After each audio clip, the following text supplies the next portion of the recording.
The mud in Pine Hollow was not merely dirt and water.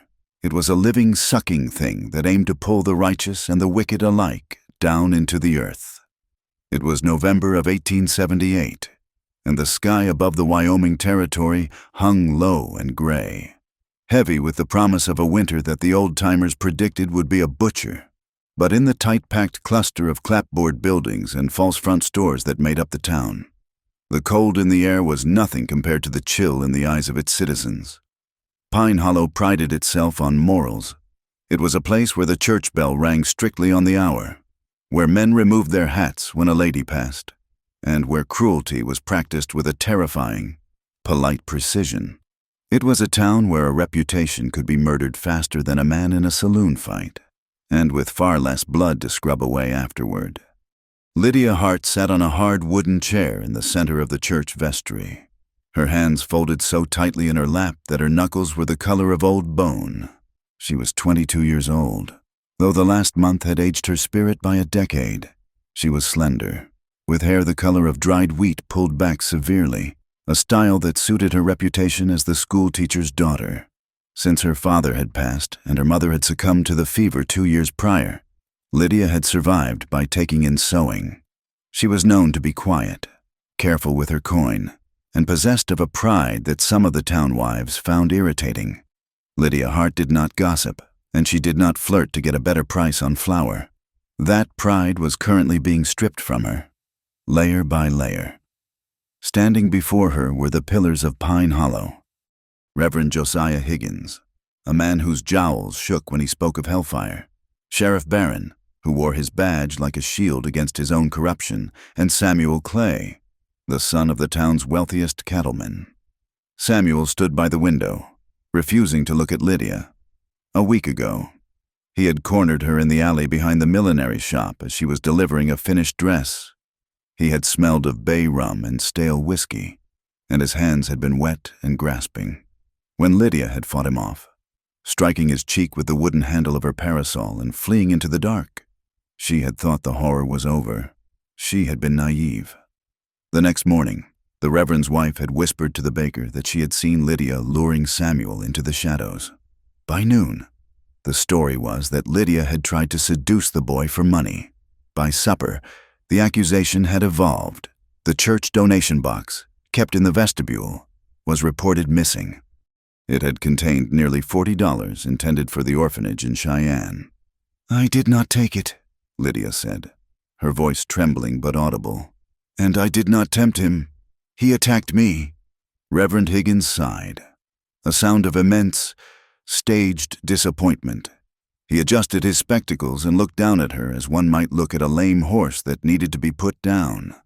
"Miss Hart," the Reverend said, his voice dripping with honeyed poison, "we have the testimony of upstanding members of this flock.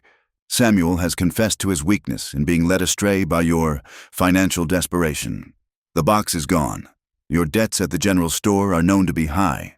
The arithmetic is simple, even for a seamstress." "My debts are $5, Lydia argued, her eyes stinging.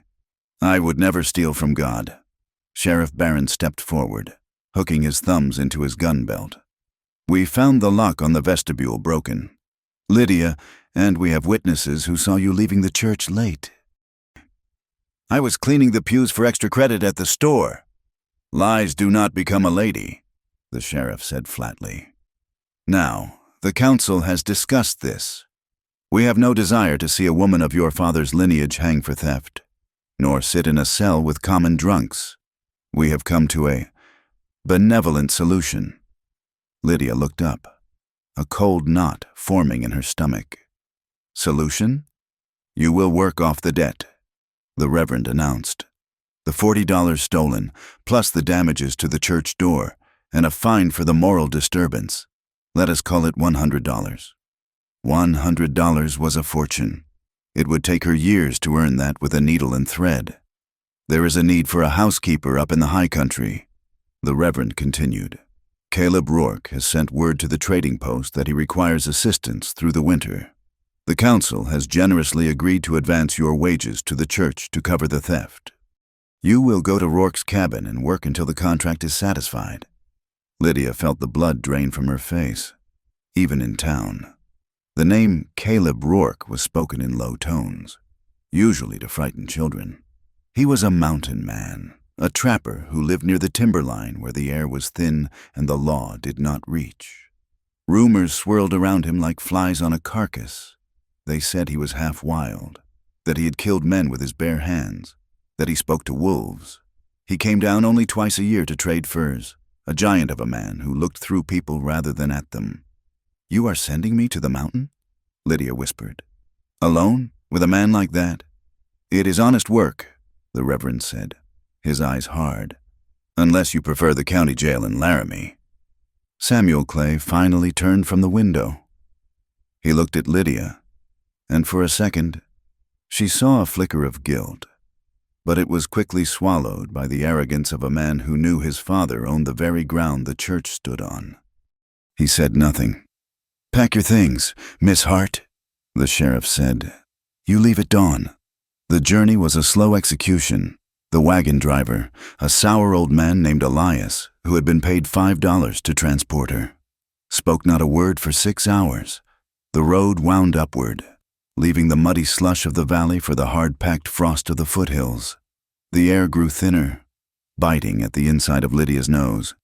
She wore her best coat, but it was wool worn thin at the elbows, insufficient for the elevation. Beside her on the buckboard seat was a small carpet bag containing 2 dresses, her sewing kit, a Bible she had not opened since the trial, and a small sack of cornmeal she had hidden in her pocket. She also carried marks she refused to look at.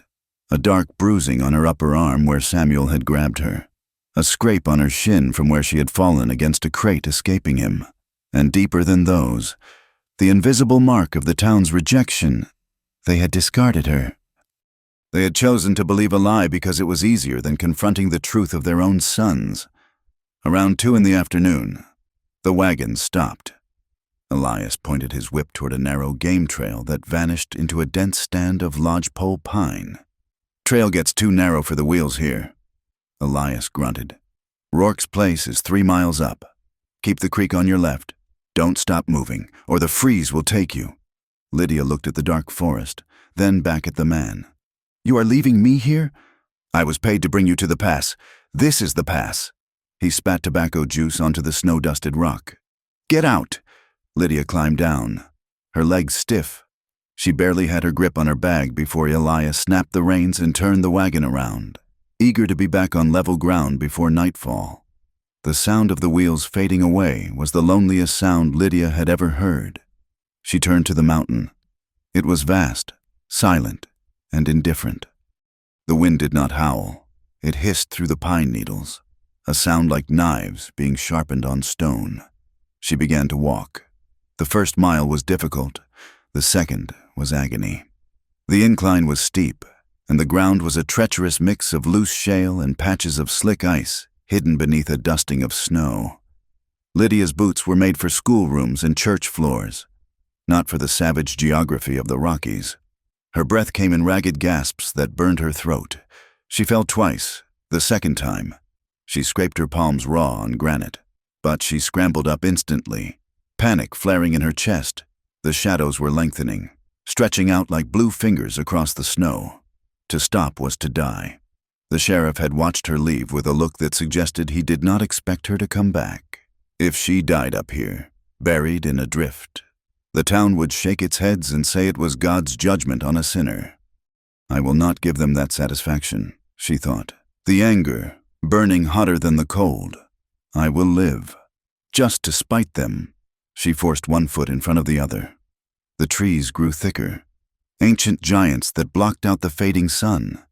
The silence was absolute, heavy enough to crush a person. It felt judgmental, as if the wilderness itself was holding its breath, waiting for her to fail. Then she smelled it. Wood smoke. She crested a ridge and saw it, tucked against a sheer wall of gray stone, sheltered by a grove of spruce. Sat a cabin. It was rough-hewn, built of logs as thick as a man's waist, chinked with mud and moss. A stone chimney released a thin, white thread of smoke into the twilight. A lean-to on the side sheltered a stack of firewood and a dark shape that looked like a mule. Lydia smoothed her wind-tangled hair, though she knew it was hopeless. She gripped the handle of her bag until her fingers ached. She walked across the small clearing, her footsteps crunching loud in the quiet, and climbed the 3 steps to the porch. She knocked. The sound was small, swallowed instantly by the vastness around her. She waited. No sound came from inside. She knocked again, harder this time. Heavy footsteps vibrated through the floorboards. The latch lifted with a metal clack that sounded like a gunshot. The door swung inward. Caleb Rourke filled the doorway. The rumors had not done justice to the sheer size of him. He was well over 6 feet, with shoulders that blocked out the warmth of the fire behind him. He wore buckskins that were stained with grease and pine pitch, and a heavy flannel shirt that had once been red but was now a faded rust color. His hair was long, tied back with a leather thong, and his beard was a thicket of dark brown covering half his face. But it was his eyes that stopped Lydia's breath. They were dark, set deep beneath a heavy brow, and they held absolutely no warmth. They were the eyes of a man who had looked at the world, found it wanting, and turned his back on it forever. In his right hand, resting easily against his thigh, was a Sharps rifle. He did not raise it, but he did not lower it either. He looked at her. He took in her torn hem, the mud on her coat, the way she was shivering uncontrollably. His gaze dropped to her wrist, where her sleeve had ridden up, exposing the purple bruise Samuel's fingers had left. Lydia looked back. She saw the grit under his fingernails and the gray hairs scattered in his beard. She saw that he did not leer. He did not look at her with the hungry, predatory glint she had seen in the men at the saloon or in Samuel Clay's eyes. He looked at her as if she were a wounded animal, assessing whether she was worth the bullet to end her misery or if she would simply die on her own. "You're late," he said. His voice was like rocks tumbling in a dry creek bed, low, rough, and unused to speech. Lydia blinked, the absurdity of the comment nearly making her laugh. "The driver dropped me at the pass," Caleb grunted. He stepped back, leaving the door open, and turned away. It was an invitation, or perhaps just a lack of interest in stopping her. Lydia stepped over the threshold, and the warmth of the cabin hit her like a physical blow. It smelled of wood ash, cured leather, and strong coffee. The single room was sparse but orderly. A large stone fireplace dominated one wall. There was a table with 2 chairs, a narrow bed in the corner covered in furs, and shelves lined with tins and tools. Caleb leaned the rifle against the wall and turned to face her. He crossed his arms. "Town sent word a woman was coming to work off a debt. Didn't think they'd send a child."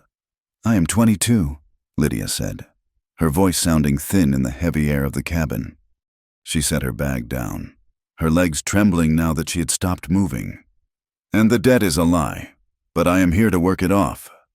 Caleb's jaw tightened beneath his beard. He looked at the paper she pulled from her pocket, the contract the Reverend had drafted. He didn't take it. "I don't read contracts from Pine Hollow," Caleb said. "And I don't own people." Lydia froze. "I don't understand." "You can leave any time you want," he said, turning to the stove to pour coffee into a tin cup. "Door's unlocked." Lydia looked at the heavy door, then at the dark window where the night had fully descended. The wind was picking up, howling around the corners of the cabin. "Leave?" she repeated, a hysterical edge creeping into her tone.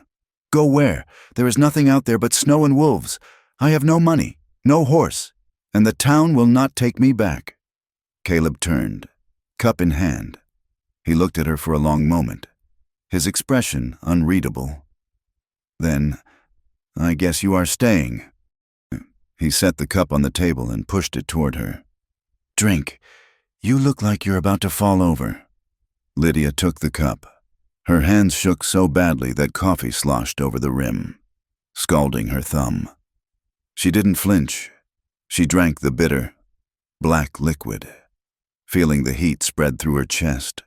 "There is a loft," Caleb said, pointing to a ladder bolted to the wall. "You sleep up there. I sleep down here. I go out to the trap line before dawn. You keep the fire banked and the water bucket full." "I can cook," Lydia said quickly, desperate to prove she was not just another mouth to feed. "And I can mend." I see your shirt has a tear at the shoulder. Caleb glanced at his shoulder as if he hadn't noticed. Suit yourself. He walked to a large wooden chest at the foot of his bed and opened it.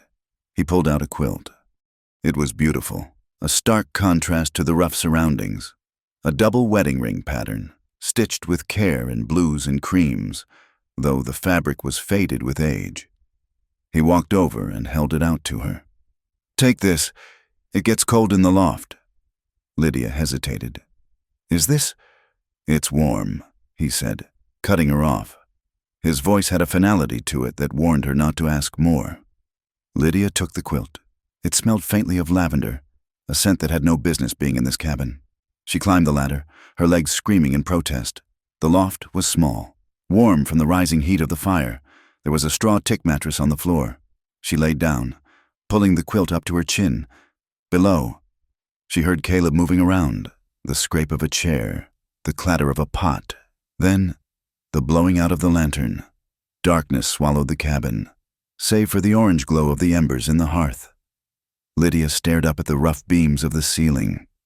The adrenaline of the journey faded, leaving behind a crushing weight of grief. She thought of her father's schoolhouse.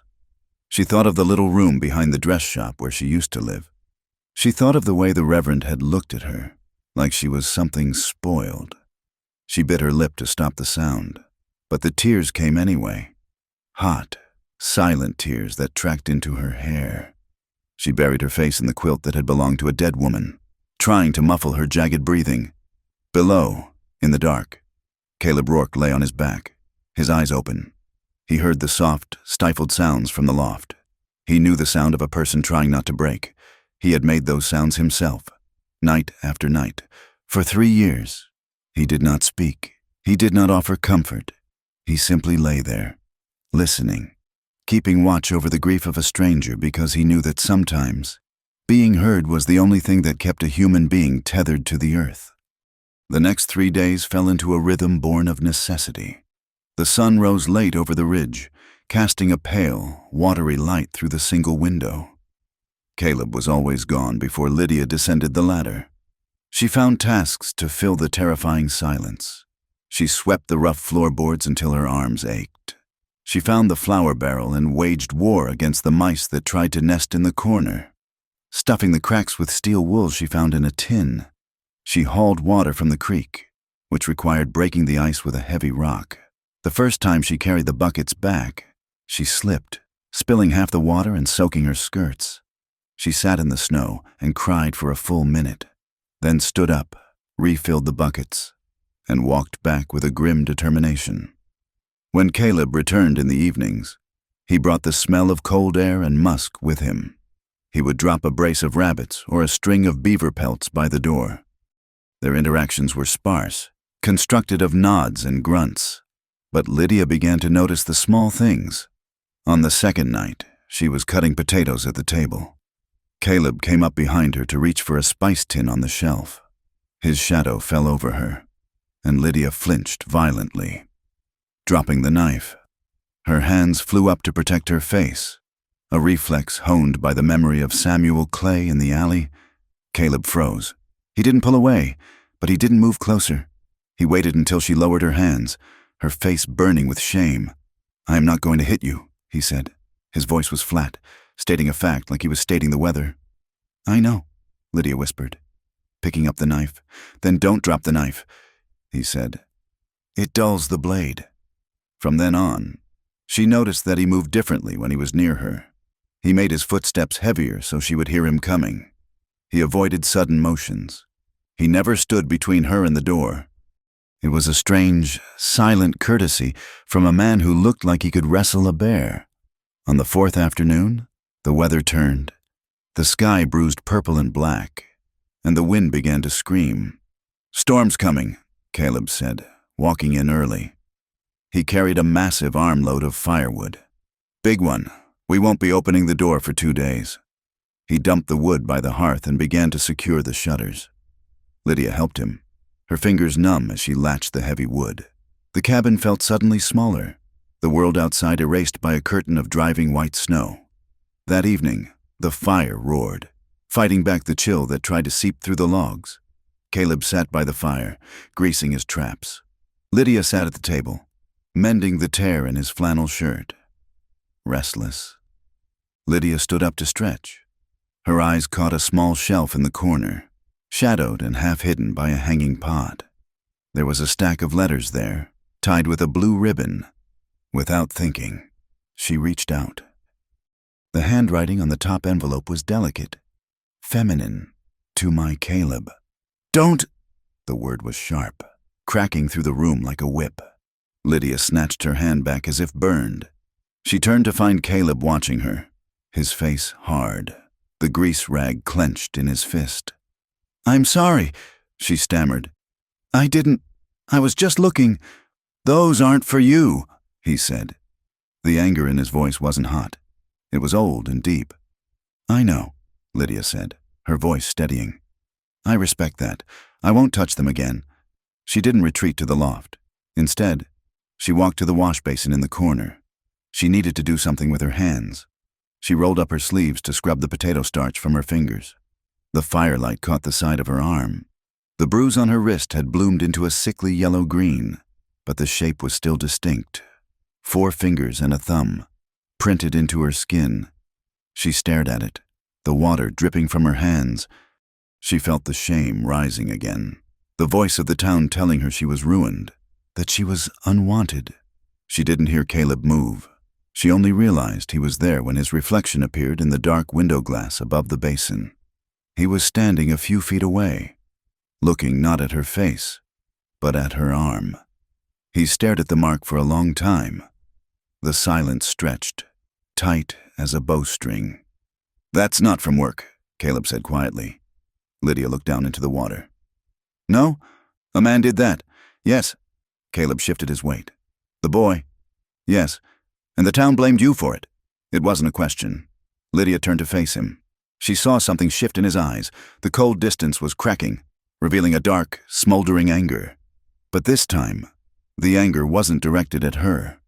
"They said I tempted him," Lydia said, lifting her chin, refusing to cry. "They said I stole from the church. They sent me here because they didn't want to look at me anymore." "Sssss." Caleb looked at the bruise, then up to her eyes. He saw the fear she was trying to hide, and the steel spine that kept her standing upright in a cabin at the end of the world. "They didn't just send you away," Caleb said, his voice low, vibrating in the small room. "They threw you to the wolves to save their own skins." He walked back to the fire and threw a log onto the grate with a violence that made sparks fly up the chimney. He stood with his back to her, watching the flames devour the wood. "You're safe here, Lydia," he said, using her name for the first time. "The storm will pass, but until it does, no one is coming up that mountain, and no one is dragging you down it." Lydia stood by the basin, holding her own wrist. Outside, the wind howled like a living thing, burying the cabin in snow. But for the first time since she had left Pine Hollow, the cold didn't feel like it was inside her. She looked at the man's broad back, silhouetted against the fire, and realized with a jolt of surprise that she believed him. Winter arrived in the high country not as a season, but as a siege. The snow ceased to be a weather event and became a geography of its own. It drifted against the north wall of the cabin until the logs disappeared beneath a white, undulating wave that reached the roof line. The wind was a constant, screaming presence, a voice that tore through the pass with a sound like tearing metal. At night, the temperature dropped so low that the trees cracked like rifle shots, the sap freezing and expanding in the dark. Inside the cabin, the world shrank to the radius of the heat thrown by the stone hearth. Lydia Hart's body began to remember what it was like to be fed.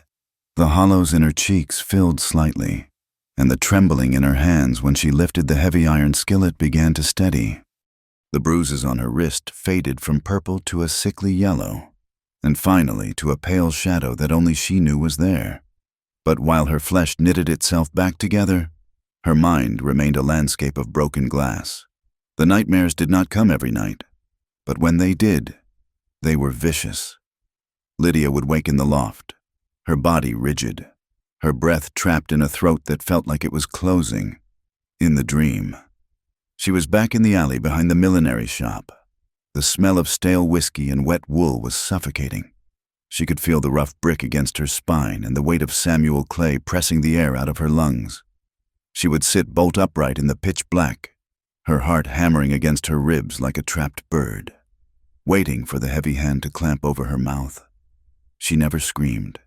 She had learned, somewhere in the terrifying silence of that alley, that screaming did not stop men who felt entitled to take. Down below, Caleb Rourke would wake the moment her breathing changed. He was a light sleeper, a habit carved into him by years of sleeping in country where a snapped twig could mean a grizzly or a hostile party. He would hear the sharp intake of breath, the rustle of the straw tick as she drew her knees to her chest. He never called out to her. He never climbed the ladder to offer a soothing hand. He knew, with an instinct that bypassed logic, that a man's touch in the dark was the very thing she was fleeing. Instead, Caleb would throw off his furs and move to the hearth. He would stir the embers with the iron poker, the metal scraping stone with a deliberate, grounding rhythm. He would add a log, the wood thumping solidly into the grate. He would pour water from the kettle, the sound of the liquid splashing into a cup loud in the quiet room. He made noise. He made himself known. He let the sounds of domestic survival fill the terrifying void of her panic. Up in the loft, Lydia would latch onto those sounds, the scrape of iron, the pop of cedar, the heavy, rhythmic breathing of a man who was simply existing, demanding nothing. Slowly, her heart would unclench. She would lie back down, pulling the quilt tight, knowing that the man downstairs was awake, and that he was standing between her and the dark. By December, the cabin had developed a routine that felt less like servitude and more like a partnership forged in iron. The days were short, the sun a pale coin that rolled briefly along the southern peaks before dipping below the jagged horizon. Caleb began to take her on the trap line. It was not a request. It was a necessity. If he broke a leg or fell through the ice, someone had to know where the line ran, or they would both starve. He fashioned her a pair of snowshoes from ash wood and rawhide, showing her how to walk with a rolling gait to keep the tips from catching. They moved through the timber in silence, the snow muffling their passage. He taught her to read the story written in the white powder. "Rabbit," he said, pointing to a frantic, scattered set of prints near a hemlock. Moving fast, something was behind it. He traced a larger, padded print that followed the rabbit's trail. "Lynx, see the toe spread. He is light, stays on top of the crust." Lydia studied the snow, her breath pluming in the frigid air. She felt a strange satisfaction in deciphering the language of the mountain. It was honest. The mountain did not lie. It did not smile at you while planning your destruction. If a wolf walked here, it left a wolf's mark. One evening, after they had returned with 3 marten pelts and a heavy beaver, Caleb sat at the table with his ledger. It was a battered book with a leather cover, filled with scratching marks that looked more like chicken track than numbers. He was frowning, counting on his fingers, a piece of charcoal hovering over the page. Lydia watched him from the stove where she was stirring a stew of dried venison and root vegetables. She wiped her hands on her apron and stepped closer. "You have missed the 2 skins from Tuesday," she said softly. Caleb looked up, his brow furrowed. "What?" "The tally," she said, pointing to the page.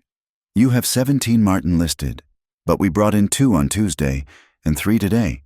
That makes 22 for the month, if you count the ones curing in the shed." Caleb looked at the book, then at her. "You can do figures." "My father was a schoolteacher," Lydia said, a flicker of the old pride straightening her spine. "I graded the arithmetic papers for the older boys by the time I was 12. I can read, I can write, and I can balance a ledger better than the clerk at the general store." Caleb stared at her. For a moment, she thought he might be offended, his masculine pride wounded by her correction. Instead, he pushed the book toward her. "Do it," he said. Lydia sat down. She took the charcoal. Her handwriting was neat and precise, a sharp contrast to his scrawl. She organized the columns. Date, type of pelt, quality, estimated weight. She tallied the flour, the coffee, the salt pork. She calculated how many weeks of supplies remained if the winter held until April. When she finished, she pushed the book back. Caleb studied it for a long time. He ran a rough thumb over the neat rows of numbers. "We are short on coffee," he murmured, reading her total. "Yes," Lydia said, "but we are rich in furs. If the prices hold—" Caleb looked at her, and the expression in his eyes was one she hadn't seen before. It was respect. "You're handy to have around. Lydia Hart." It was the first time he had complimented her. The warmth of it stayed with her longer than the heat from the stove. A week later, the silence of the mountain was broken by a sound that Caleb Rourke had likely not heard in years. They were in the lean-to, trying to saddle the mule. The animal, a cantankerous beast named Blue, was in a foul mood. The cold had made him stiff, and he had no interest in hauling firewood. Every time Caleb tried to cinch the girth, Blue would inhale deeply, bloating his belly to keep the strap loose. Caleb grunted, shoving his shoulder into the mule's ribs to force the air out. Blue waited until Caleb relaxed, then inflated himself again with a stubborn groan. "You ornery son of a—" Caleb muttered, stepping back and glaring at the animal. Blue looked at him with half-closed eyes and let out a long, loud, vibrating sigh that sounded remarkably like a human harumph of dismissal. Lydia, standing by with the bridle, let out a sound. It was sharp and sudden, like a bird taking flight. A laugh. She clamped her hand over her mouth instantly, her eyes widening. She hadn't laughed in months. The sound felt foreign in her throat, illicit. Caleb turned slowly. He looked at the mule, then at Lydia. He didn't scowl. He looked at her as if she had just performed a magic trick. He looked as if he had forgotten that laughter was something that existed in the world. He sounded just like Reverend Higgins," Lydia stammered, her hand still hovering near her mouth. Caleb looked back at the mule. The corners of his eyes crinkled. It wasn't a smile, not fully, but the heaviness that usually cloaked him seemed to lift an inch. "Reverend's got longer ears," Caleb said dryly. Lydia laughed again, and this time she didn't cover her mouth. The sound drifted up into the pines, fragile and defiant against the gray sky. That night, the wind died down, leaving a silence that was profound and heavy. They sat by the fire, the work of the day done. Caleb was whittling a trigger for a trap, the shavings curling onto the hearth. "You asked about the quilt," he said. He didn't look up from the wood. Lydia stopped her mending. "I didn't mean to pry." "Her name was Sarah," Caleb said. His voice was low, vibrating with the gravel of disuse. "She was small, smaller than you, but she could drag a buck deer a mile if she had to." He paused, the knife stilling in his hand. "It was the fever," he continued. 5 years ago, it came through the valley like a brush fire. I was over the pass, checking the high line. Snow came in early, blocked the trail. I was stuck for 2 weeks. He looked into the fire, his eyes reflecting the flames. When I got back, the fire was out. She had tried to keep the baby warm. She wrapped him in everything we had. They were both in the bed. Lydia felt a physical ache in her chest, a hollow mirroring of his pain. She looked at the strong hands holding the knife, hands that could snap a pine branch but hadn't been able to save the things he loved. "It wasn't your fault," Lydia whispered. "The snow. You couldn't have known." "I was away," Caleb said, the self-indictment absolute. "A man is supposed to be there. I built this place for them. Now—" He looked around the dim cabin. "Now it's just a box to keep the wind out. A tomb," Lydia thought. "He lives in a tomb." She wanted to reach out and touch his arm, to offer the comfort of human contact, but she held back. She knew the weight of guilt. She carried her own, though hers was thrust upon her by liars. She thought of the secret she carried, hidden in the lining of her bodice, sewn flat so it wouldn't rustle, was a folded piece of paper. She had found it in the grass near the church vestry door the morning the donation box had disappeared. It was a note, unsigned, scrawled in haste. "Done. The box is hid in the root cellar. Saturday is the day. It was dated 2 days before the theft was reported. It was proof. Proof that the theft was planned, staged. Proof that someone, the preacher, the sheriff, or perhaps Samuel Clay himself, had orchestrated her ruin with the precision of a stage play. She fingered the fabric over her chest. She wanted to show him. She wanted to tell him that she wasn't just an exile, but a victim of a conspiracy. But fear held her tongue. What if he didn't believe her?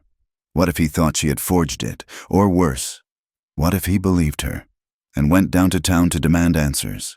And the law killed him for it. She couldn't bear to be the cause of another death in this house.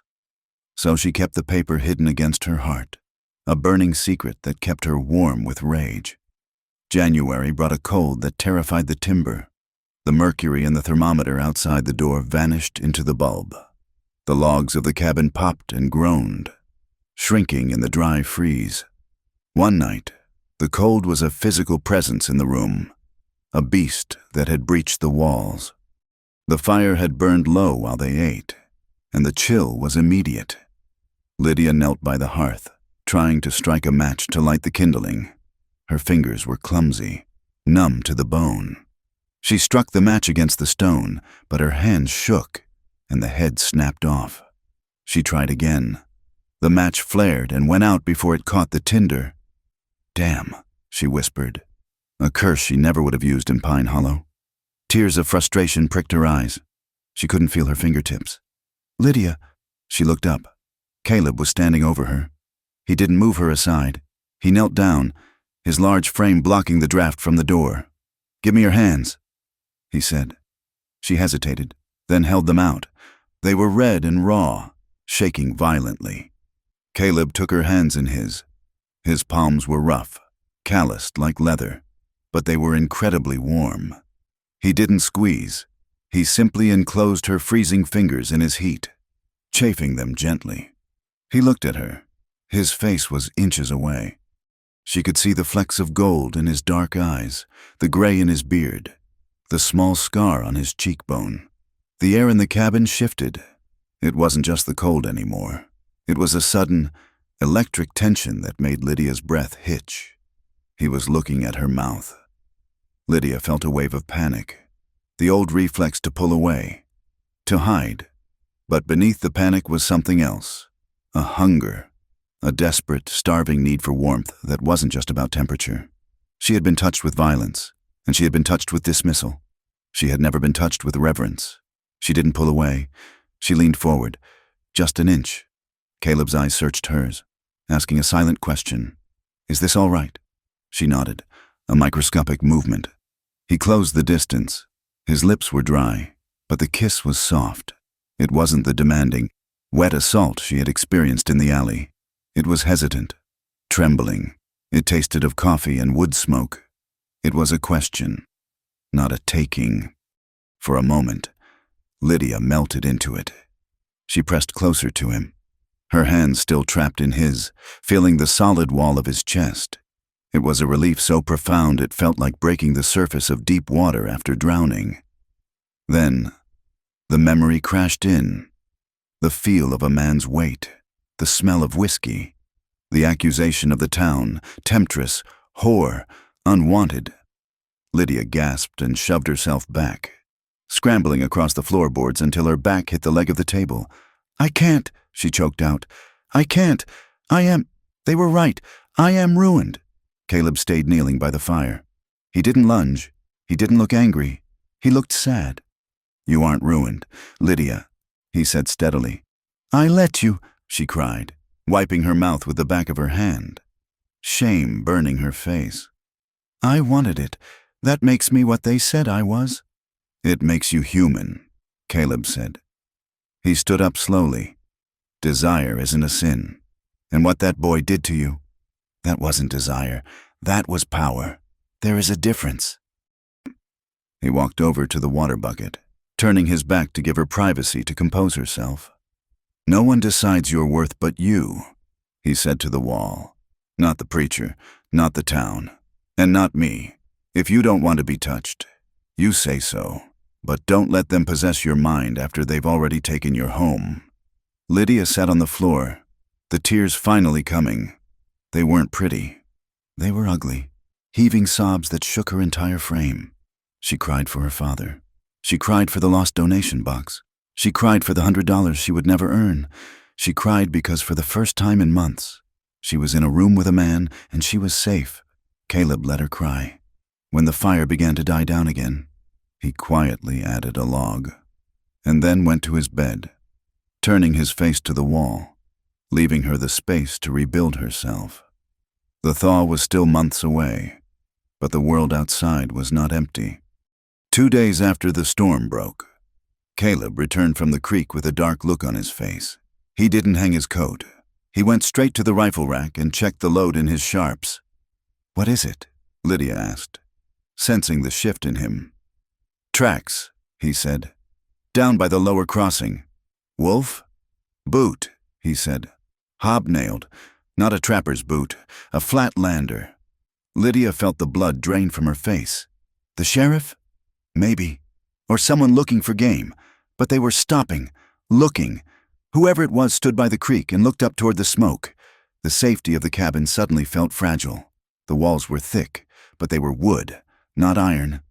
"If they come," Lydia started, her voice trembling.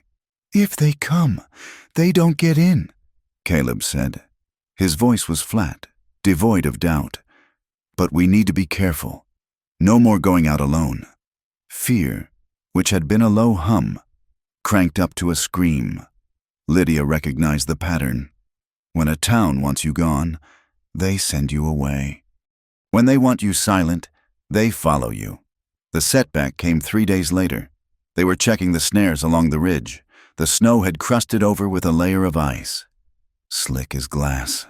Lydia, walking behind Caleb, stepped on a patch of concealed shale. Her foot slid out. Her ankle twisted with a sickening pop, and she went down hard, sliding 10 feet down the slope before grabbing a sapling. The pain was white-hot, blinding. She gasped, clutching her leg. Caleb was beside her in seconds. "Broken? I don't think so," she gritted out. "Twisted. Bad." She tried to stand, but the moment she put weight on it, her leg buckled. She cried out, the sound echoing in the ravine. "I can't walk," she whispered, panic rising. Helplessness was a trigger. To be unable to run was to be a victim. Caleb didn't hesitate. He slung his rifle over his back. "Put your arms around my neck." "I can crawl," she argued, tears of humiliation in her eyes. "I am too heavy." "You aren't heavy," he said. He bent down and scooped her up as if she were a child. He carried her for 2 miles. Lydia held on, her face buried in the rough wool of his coat. She could feel the strain in his muscles, the heavy thud of his heart against her ribs. He didn't complain. He didn't stumble. He moved with a terrifying, protective strength. Every step he took was a defiance of the men who had hurt her. Those men had used their strength to pin her down. Caleb used his to lift her up. When they got back to the cabin, he set her on the bed. He cut the laces of her boot with his knife, his touch gentle as he peeled back the wool stocking. The ankle was swollen to the size of a grapefruit, blue and angry. He packed it with snow wrapped in a cloth. He made her tea. He moved the table closer to the bed so she could reach her sewing. "I am useless," she muttered, hitting the mattress with her fist. "You are healing," Caleb corrected. "There is a difference." Lydia Hart did not handle confinement well. For a week, she sat with her leg elevated, watching Caleb do her chores.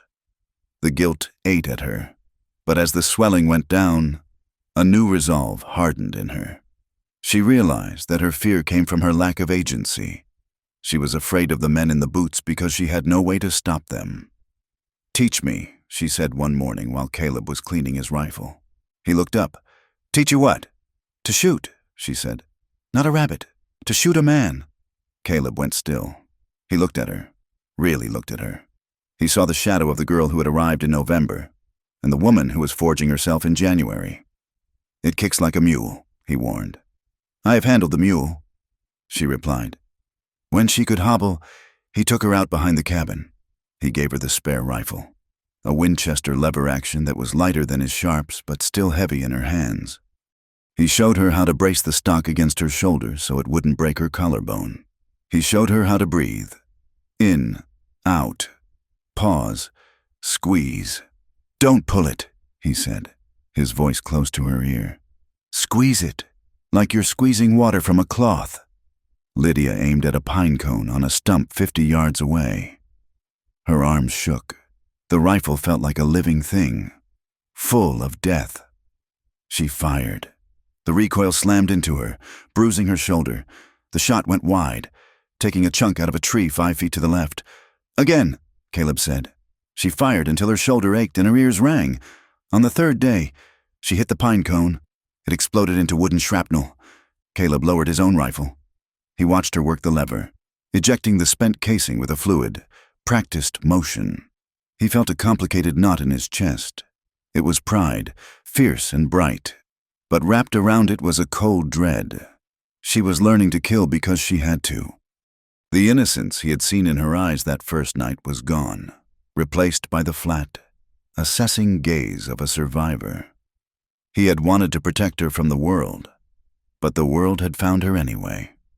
February brought a false spring, the sun melting the crust just enough to make travel possible. Lydia was outside, hanging wash on a line strung between 2 trees, testing her weight on her healed ankle. She looked up at the ridgeline, a habit she had developed. There was a silhouette against the sky. A rider. He wasn't moving. He was sitting on a large bay horse, watching the cabin. The distance was too great to make out a face, but the shape of the hat was distinct. It wasn't the shapeless fur cap of a trapper. It was a wide-brimmed Stetson, a town hat. Lydia dropped the wet shirt into the snow. She turned and limped as fast as she could to the door. "Caleb!" He was there in an instant, rifle in hand. Stepping past her onto the porch, he saw the rider. The rider saw him. For a long moment, nobody moved. Then, the rider turned his horse slowly and disappeared back behind the ridge. He hadn't come to visit. He had come to confirm. Caleb lowered the rifle, his jaw working. "He knows we're here." Lydia's hand went to her bodice. She couldn't keep it hidden anymore. If the town was coming, Caleb had to know why. "It's not just the debt," she said, her voice trembling but loud. Caleb turned to her. Lydia reached into her dress and pulled out the folded, sweat-stained paper. She held it out to him. "I found this," she said, "near the church, before they took me." Caleb took the note. He unfolded it. He read the scrawled words. "Done. The box is hid. Saturday is the day."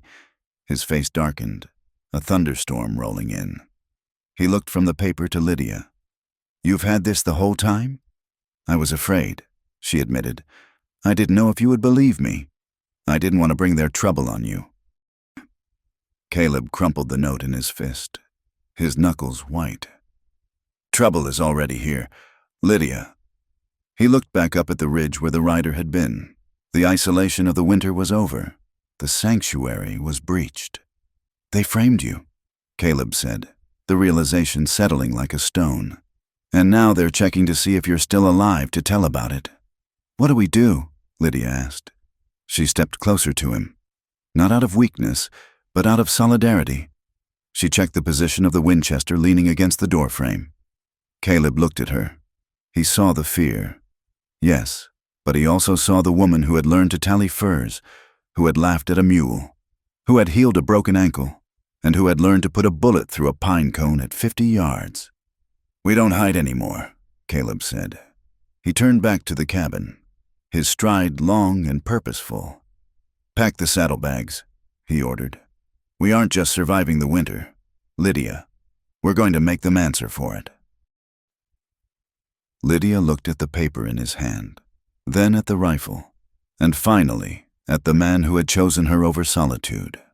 She nodded, and for the first time in her life, the anger in her heart outweighed the fear. She followed him inside. March arrived not with the gentle greening of the lower valleys, but with the violence of a breaking fever. The silence that had protected Caleb Rourke and Lydia Hart for 4 months was shattered by the sound of water. Every ravine and gully became a throat for the melting snow. The creek, once a frozen ribbon of white, roared into a brown, muscular torrent that chewed at the banks. The ground turned to soup, a slurry of mud and pine needles that sucked at boots and hooves. The isolation of the high country, which had felt like a sanctuary, began to dissolve. The passes were opening. The world was coming up the mountain. Lydia stood on the porch, watching the mist rise off the melting drifts. She held the Winchester rifle in the crook of her arm, a habit that had become as natural as breathing. Her ankle was strong again, though it ached when the barometer dropped. She wore a pair of Caleb's old trousers, cut down and belted with a strip of rawhide, her skirts abandoned for the practicality of survival. She saw them before she heard them. 3 riders emerged from the tree line at the bottom of the meadow. They moved slowly, their horses chest deep in the scrub brush, picking their way through the mud. Lydia did not panic. The panic had burned out of her months ago, leaving behind a cold, hard vigilance. She stepped back inside the doorway and racked the lever of the rifle. "Caleb," she said. Her voice was level. Caleb was at the table, oiling a trap spring. He didn't look up, but his hands stopped moving. "How many?" "3, 2 deputies. 1 I don't know." Caleb stood up. He picked up the sharps from its peg by the door. He didn't rush. He moved with the heavy, deliberate grace of a bear disturbed in its den. He stepped out onto the porch, positioning himself in front of Lydia, but leaving her a line of sight. The riders approached the cabin, their horses blowing hard from the climb. The lead man was Deputy Hatcher, a man with a face like a clenched fist and a tin star pinned to a coat that cost more than a deputy's salary. Beside him was Deputy Graves, younger, with nervous eyes. The third man was a stranger, a hired hand with a long gun across his saddle and a hat pulled low. They stopped 10 yards from the porch. Hatcher smiled, but it didn't reach his eyes. His gaze flicked over Caleb, assessing the size of him, then settled on Lydia with a look of possessive familiarity that made her skin crawl. "Morning, Rourke," Hatcher called out. "Thaws early this year?" "State your business," Caleb said. He held the rifle across his chest, his finger resting on the trigger guard. "Just doing our civic duty," Hatcher said, leaning forward on his saddle horn. "Council sent us up to check on the girl. Make sure she is earning her keep. Make sure she is safe." "She is safe," Caleb said. "You can go." Hatcher laughed, a dry, rattling sound. "Now, Caleb, that ain't for you to decide. Miss Hart is a ward of the town until her debt is satisfied. We have paperwork." He reached into his saddlebag and pulled out a folded document. He waved it in the air like a flag. "The Reverend wants to ensure the terms of the contract are being met," Hatcher continued. "And there have been rumors. People talking about a mountain man keeping a decent woman up here against her will. We are here to bring her back to Pine Hollow, to answer some questions." Lydia stepped out from behind Caleb's shoulder. The wind whipped a strand of hair across her face, but she didn't brush it away. "I am not being held against my will," Lydia said. Her voice felt thin in the open air, but the words were clear. "And I have no desire to return to Pine Hollow." Hatcher's smile vanished. He looked at her trousers, her wind-burned cheeks, and the rifle in her hands. His expression curdled into disgust. "You don't have a choice, darling," Hatcher sneered.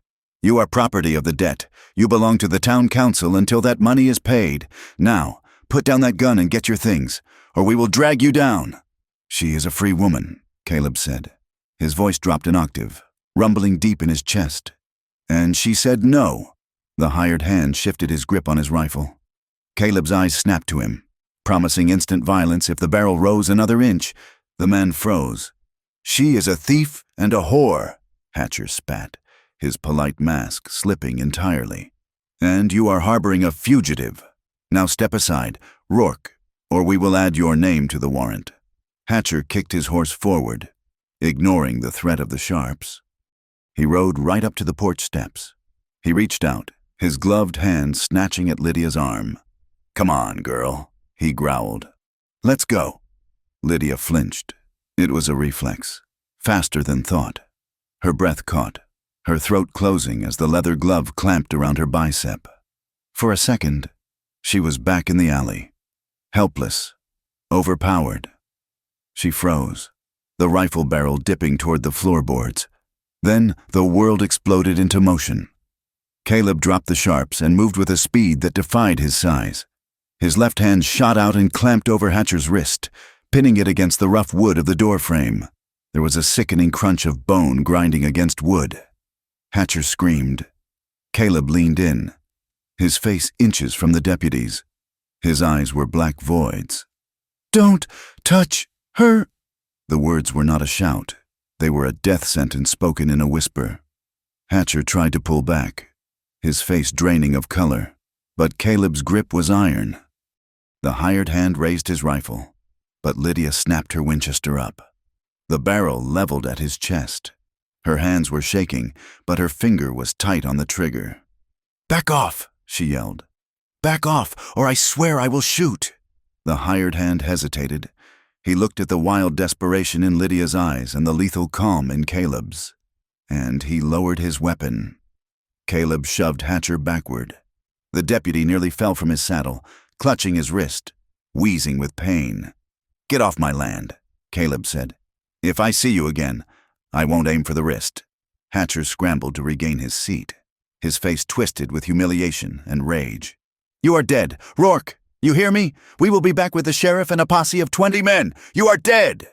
He spurred his horse, wheeling it around in the mud. The 3 men galloped back toward the tree line, disappearing into the timber. Silence rushed back into the clearing, but it was brittle now. Lydia lowered the rifle. Her legs gave out. She sat down hard on the porch steps, the adrenaline crashing out of her system. She began to shake, violent, uncontrollable tremors that rattled her teeth. She was furious. She was furious that after months of healing, after learning to shoot and track and survive, one man's touch could still turn her into a frightened child. "I froze," she whispered, her hands gripping her knees. "He touched me, and I froze." Caleb stood over her. He didn't speak immediately. He watched the tree line for a long minute, ensuring they were truly gone. Then he leaned the sharps against the wall and sat down on the step beside her. He didn't touch her. He waited. He let her breathe. "You raised the rifle," Caleb said quietly. "You stopped the other man. I let him grab me. You are alive," Caleb said. "That is the only score that counts." Lydia turned to him. Tears of rage were streaming down her face. "I hate them. I hate that they think they can just come here and take me. I hate that I am still afraid." She looked at him, her eyes searching his. "Hold me, please, just hold me so I stop shaking." Caleb nodded. He opened his arms, and she collapsed into them. He held her tight, his chin resting on the top of her head. It wasn't a romantic embrace. It was a fortress. He held her with a fierce, protective pressure, trying to transfer his own steadiness into her trembling frame. They sat there for a long time, watching the sun glint off the mud. "We can't stay here," Caleb said finally. "They will be back. Hatcher won't let this go." Lydia pulled back, wiping her face. "Where do we go?" "North," Caleb said. "Deep into the Wind River Range, or Canada. I know places where the law doesn't go, cabins where no one would ever find us. We could disappear. Lydia, live out our lives where they can't reach us." Lydia looked at the mountains rising in the distance. To disappear, to never see a sneering face again. To live in peace, it was a tempting dream. But then she thought of the note hidden in her bodice. She thought of the smiles of the women in town who had looked away when she was accused. She thought of Hatcher's laugh. If she ran, she was admitting guilt. If she ran, she would spend the rest of her life looking over her shoulder. A fugitive, a thief, a whore in the eyes of the world. "No," Lydia said. Caleb looked at her, surprised. "Lydia, if we stay—" "I don't want to run," she said, her voice gaining strength. "I am tired of running. I am tired of hiding. I did nothing wrong. Caleb, they stole from me. They stole my name. If we go to Canada, they keep it forever. They will kill us if we go back to Pine Hollow," Caleb warned. I don't want to go to Pine Hollow, Lydia said. Not yet. I want to go to the circuit judge. I want to go to someone who isn't owned by Reverend Higgins. Caleb studied her face. He saw the steel in her jaw, the fire that had replaced the fear. That means going down, he said. Toward civilization, toward people. We go to Miller's Crossing, Lydia said. The trading post. Mr. Miller is honest. He might know where the circuit judge is riding this spring. Caleb sighed, a heavy sound of resignation and admiration. He stood up and offered her a hand. Pack the mule, he said. We leave within the hour. The journey to Miller's Crossing took 4 days of hard travel. They avoided the main trails, sticking to the deer paths and rocky ridges where tracks were harder to spot. The land was waking up around them. Wildflowers pushed through the melting snow, purple pasque flowers and yellow buttercups. The air smelled of pine resin and wet earth. They made camp in the hollows, lighting small fires that produced little smoke. The shared danger stripped away the last barriers of their reserve. On the second night, they lay under the stars, sharing the wedding ring quilt. The air was cold, biting at their noses, but under the wool, their body heat created a cocoon. Lydia lay on her back, looking at the sweep of the Milky Way. Do you think I am bad? She asked into the darkness. Caleb shifted beside her. Bad? For wanting this, she said softly. For wanting to be close to you. The Reverend. He said women who feel things like that are flawed, that we are vessels for sin. Caleb turned on his side, propping himself up on one elbow. He looked down at her, his face shadowed. The Reverend is a man who thinks God is a ledger book, Caleb said. He thinks everything is a debt or a payment, but desire isn't a sin. Lydia, it is just life. It is the blood moving in your veins. He reached out and brushed a stray hair from her forehead. His fingers were rough, but his touch was feather-light. You aren't flawed, he said. You are the strongest thing I have ever seen. And wanting warmth, wanting to be held, that doesn't take away your dignity. It just proves you aren't made of stone. Lydia closed her eyes, leaning into his hand. I was so afraid, she whispered. Afraid that if I let myself want you, I would become what they said I was. You are Lydia Hart, Caleb said, and you define what that means. The next evening, they reached a high meadow just a few miles from the trading post. The sun was setting, painting the sky in violent streaks of orange and violet. They turned the horses loose to graze on the new grass. Lydia walked to the edge of the clearing. The wind was gentle here, carrying the scent of sagebrush. Caleb followed her, stopping a few feet away. She turned to face him. He looked tired, his eyes lined with the strain of watching the horizon. But when he looked at her, the exhaustion seemed to fade. Lydia stepped forward. She placed her hands on his chest, feeling the heavy wool of his coat and the solid beat of his heart beneath it. She looked up at him, her eyes clear. She rose on her tiptoes and pressed her mouth to his. Caleb went still. He didn't pull away, but he didn't immediately respond. He held himself in check, a massive reservoir of restraint. Lydia, he murmured against her lips. Are you sure? He was giving her an out. He was asking for permission, not just for the kiss, but for everything it implied. He was handing her the power. Yes, she whispered. I am sure. I am choosing this, with a groan that sounded like something breaking. Caleb wrapped his arms around her. He kissed her back, and this time, there was no hesitation. It was a kiss of hunger, of months of silence and sidelong glances finally given voice. It was rough and real and desperate. Lydia's hands tangled in his hair. She pressed herself against him, reclaiming her body. For the first time since the alley, her skin didn't feel like a target. It felt like her own. She wasn't being taken. She was giving, and she was taking back.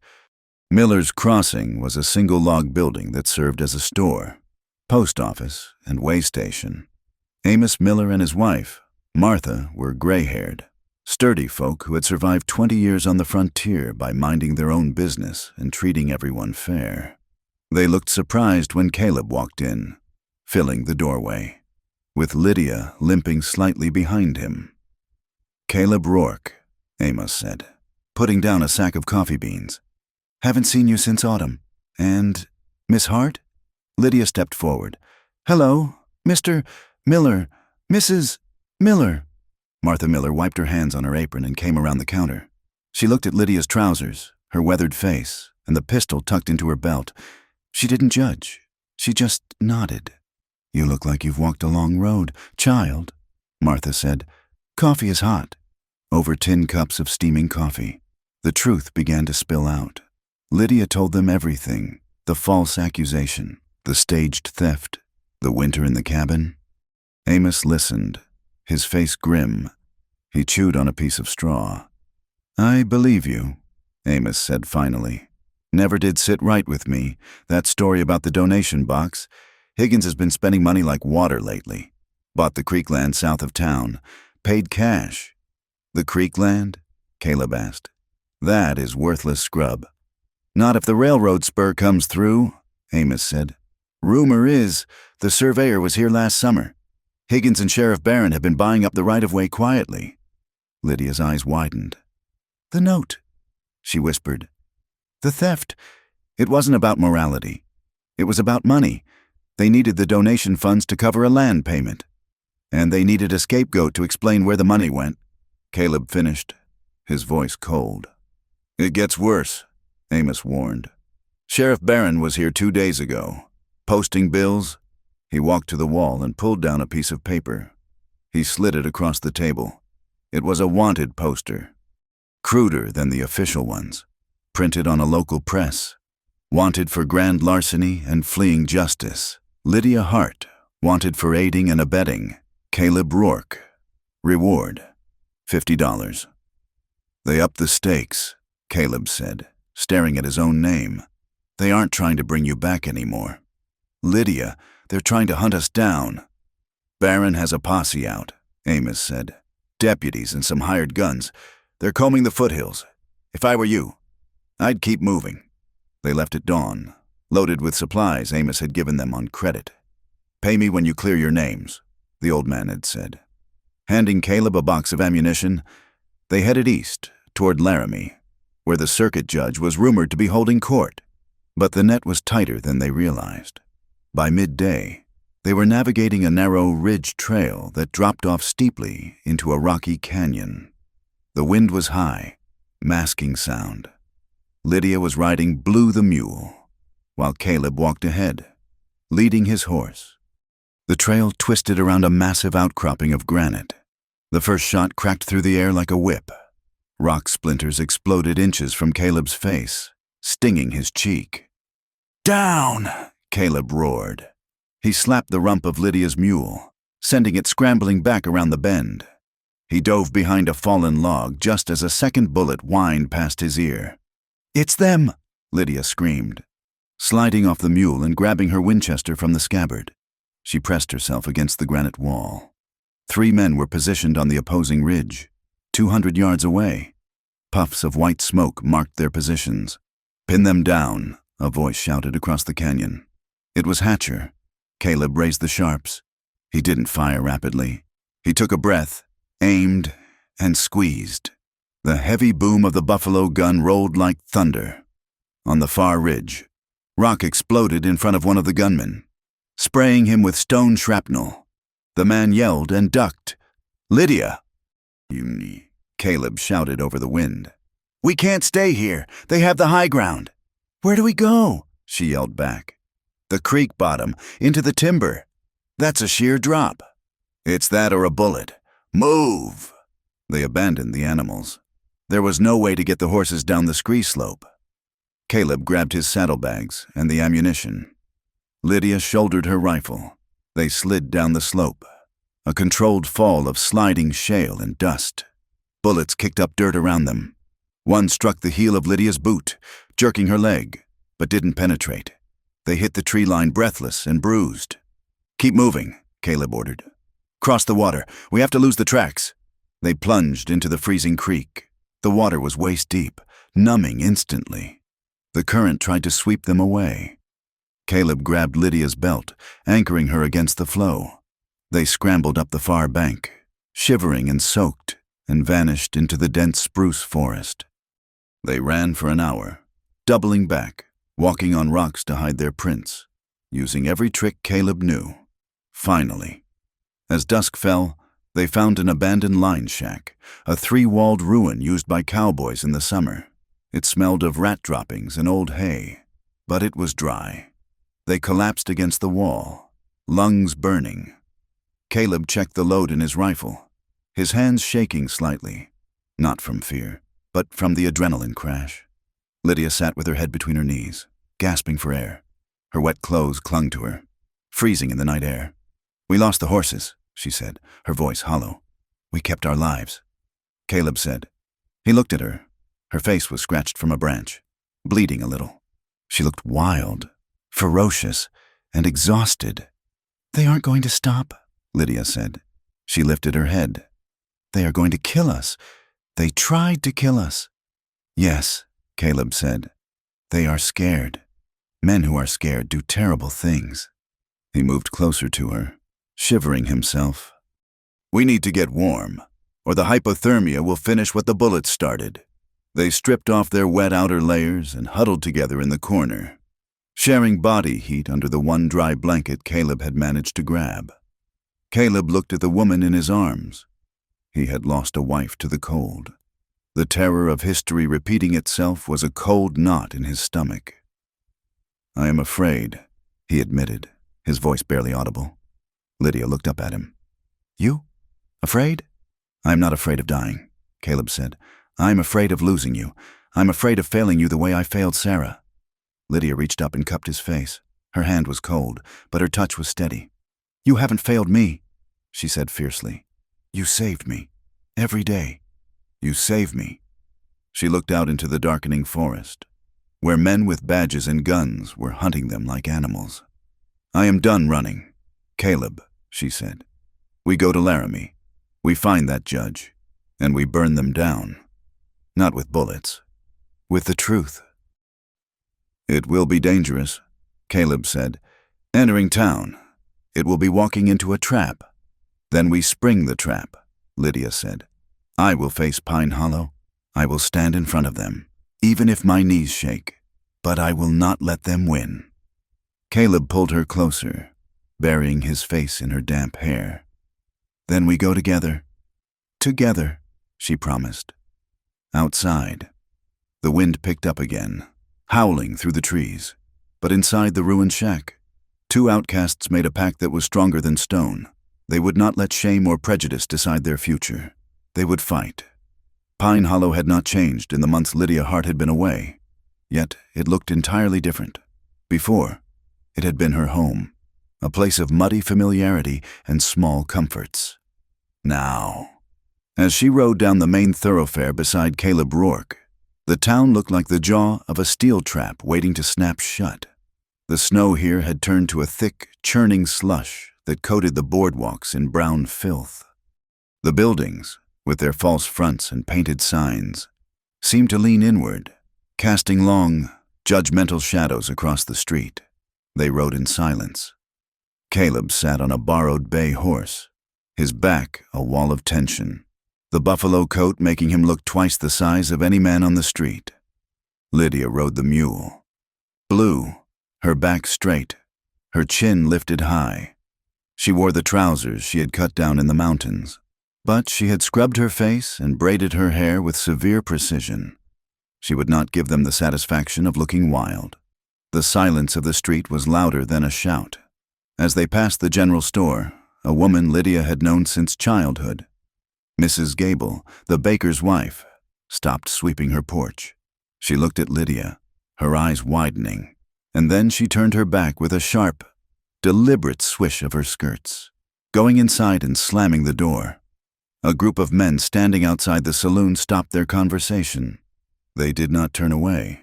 They stared. One of them, a ranch hand with a scarred lip, spat a stream of tobacco juice into the mud near the mule's hooves. "Look at that," the man said, his voice carrying easily in the damp air. "Mountain man brought his pet back down." Caleb's hand twitched toward the rifle scabbard, but he did not turn his head. "Keep riding," Caleb said. His voice a low rumble meant only for her. Don't look at them. I'm not afraid of them, Lydia said, though her heart was hammering a frantic rhythm against her ribs. Good, Caleb said, because fear makes a man bold, but don't give them an excuse, not yet. Above them, the bell in the church tower began to toll. It was a hollow, iron sound that rang out the hour, but to Lydia, it sounded like a warning. Clang, clang. Go away. Clang. You are not welcome here. They made for the trading post on the edge of town, the one neutral ground they had left. Amos Miller was waiting for them, holding the door open. He ushered them inside quickly, as if he expected lightning to strike the threshold. The interior smelled of sawdust, coffee, and tension. Standing by the pot-bellied stove was a thin man in a dusty black suit, clutching a leather satchel, and a stout woman with gray hair pulled back in a severe bun. This is them, Amos said, locking the door behind them. Lydia, Caleb, this is Silas Thorne. He's the clerk for Judge Galloway, and this is Martha Gable. Lydia stiffened. Gable? The baker's wife is my sister-in-law, the older woman said, her voice raspy and dry. And a fool who believes everything the preacher tells her. I am the midwife. I see people when they are born, and I see women when they are broken. I know the difference between a sin and a bruise. Silas Thorne pushed his spectacles up his nose. He looked nervous, glancing at the window. Mr. Miller says you wish to file a formal complaint against the town council. That is a dangerous piece of paper to write. Mr. Rourke. I am filing it, Caleb said, stepping into the light. Lydia is the witness. We have evidence, Lydia added. She reached into her coat and pulled out the crumpled note she had carried through the winter. She placed it on the counter. Thorne picked it up with long, ink-stained fingers. He adjusted his spectacles, squinting at the scrawl. Done. The box is hid in the root cellar. Saturday is the day. No signature, Thorne muttered. But the hand, the slant of the T-E and the heavy loop on the Y. He looked up, his face pale. This looks like Deacon Weaver's hand. He keeps the ledger for the Reverend. The deacon, Lydia said, the realization settling like a stone. He was the one who claimed he saw me leaving the church. If Weaver wrote this, Thorne said, then the theft was premeditated. And if the Reverend approved it, then this is not just theft. It is conspiracy and fraud. Can you get it to the judge? Caleb asked. Judge Galloway is riding the circuit, Thorne said. He is due in Laramie in 3 days, but he usually stops at the relay station north of here first. I can get a message to him. I can request a special hearing. But you have to understand, once I send that telegram, there is no going back. The sheriff will know. He already knows, Caleb said grimly. Send it. The next 2 days were a study in suffocation. They could not stay at the trading post. Amos had too much to lose. Instead, they rented a small room above the livery stable, paid for with a beaver pelt Caleb had saved. It was a single room with a sloped ceiling and a window that looked out over the back alleys of Pine Hollow. Venturing out was a gauntlet. Lydia needed to buy thread to mend her coat. She walked down the boardwalk, her head high. She passed 2 women she had taught Sunday school with. They saw her coming and crossed the muddy street, lifting their hems as if Lydia were a puddle of sewage. Shameless, one whispered loud enough to be heard. Living with a wild animal, the other hissed. No better than a savage herself. Lydia stopped. She turned to face them. The women froze, looking shocked that the object of their scorn would dare to have eyes. I can hear you, Lydia said clearly. And I pray your daughters never face what I have faced. The women stared, their mouths hanging open, before hurrying away. Lydia felt a trembling in her hands, but she clenched them into fists and kept walking. She refused to shrink. She refused to disappear. Caleb fared no better. He went to the saloon, not to drink, but to listen. The moment he pushed through the swinging doors, the room went quiet. Sheriff Barron was sitting at a poker table near the back. He stood up slowly, hooking his thumbs into his gun belt. You have a lot of nerve walking in here. Rourke, the sheriff said. There is still a question of a warrant. The clerk says the warrant is suspended pending a hearing, Caleb said. his voice flat. "Unless you want to explain to Judge Galloway why you arrested a man without cause." Barron laughed. A cold, humorless sound. He stepped closer, invading Caleb's space. He smelled of whiskey and hair oil. "Laws are flexible out here. Mountain man," Barron said. "Accidents happen. Guns go off. Men get into fights." He shoved Caleb's shoulder. It was a hard, provoking shove, meant to trigger a swing. If Caleb threw a punch, Barron could shoot him in self-defense. Caleb rocked back on his heels but did not raise his hands. He looked at the sheriff with a boredom that was more insulting than a curse. "I don't fight boys with badges," Caleb said. "I'll save it for the judge." He turned and walked out, his back a massive target. The silence in the saloon held until the door swung shut behind him. That evening, Lydia went to see Martha Gable. The midwife lived in a small cottage behind the apothecary. The house smelled of dried sage and strong soap. Martha poured tea into chipped cups. She looked at Lydia's face, tracing the lines of exhaustion around her eyes. "You aren't sleeping," Martha observed. "I dream of the hearing," Lydia admitted.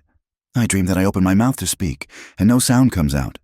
"That is what they want," Martha said. She leaned forward, her voice dropping. "You are not the first. Lydia, you know that, don't you?" Lydia's cup clattered against the saucer. "What?" "The Reverend's son," Martha said. "Samuel. And the deacon. They have appetites. And the Reverend has a need for money to cover his investments." "You were not the first girl to be branded unwanted." "Who?"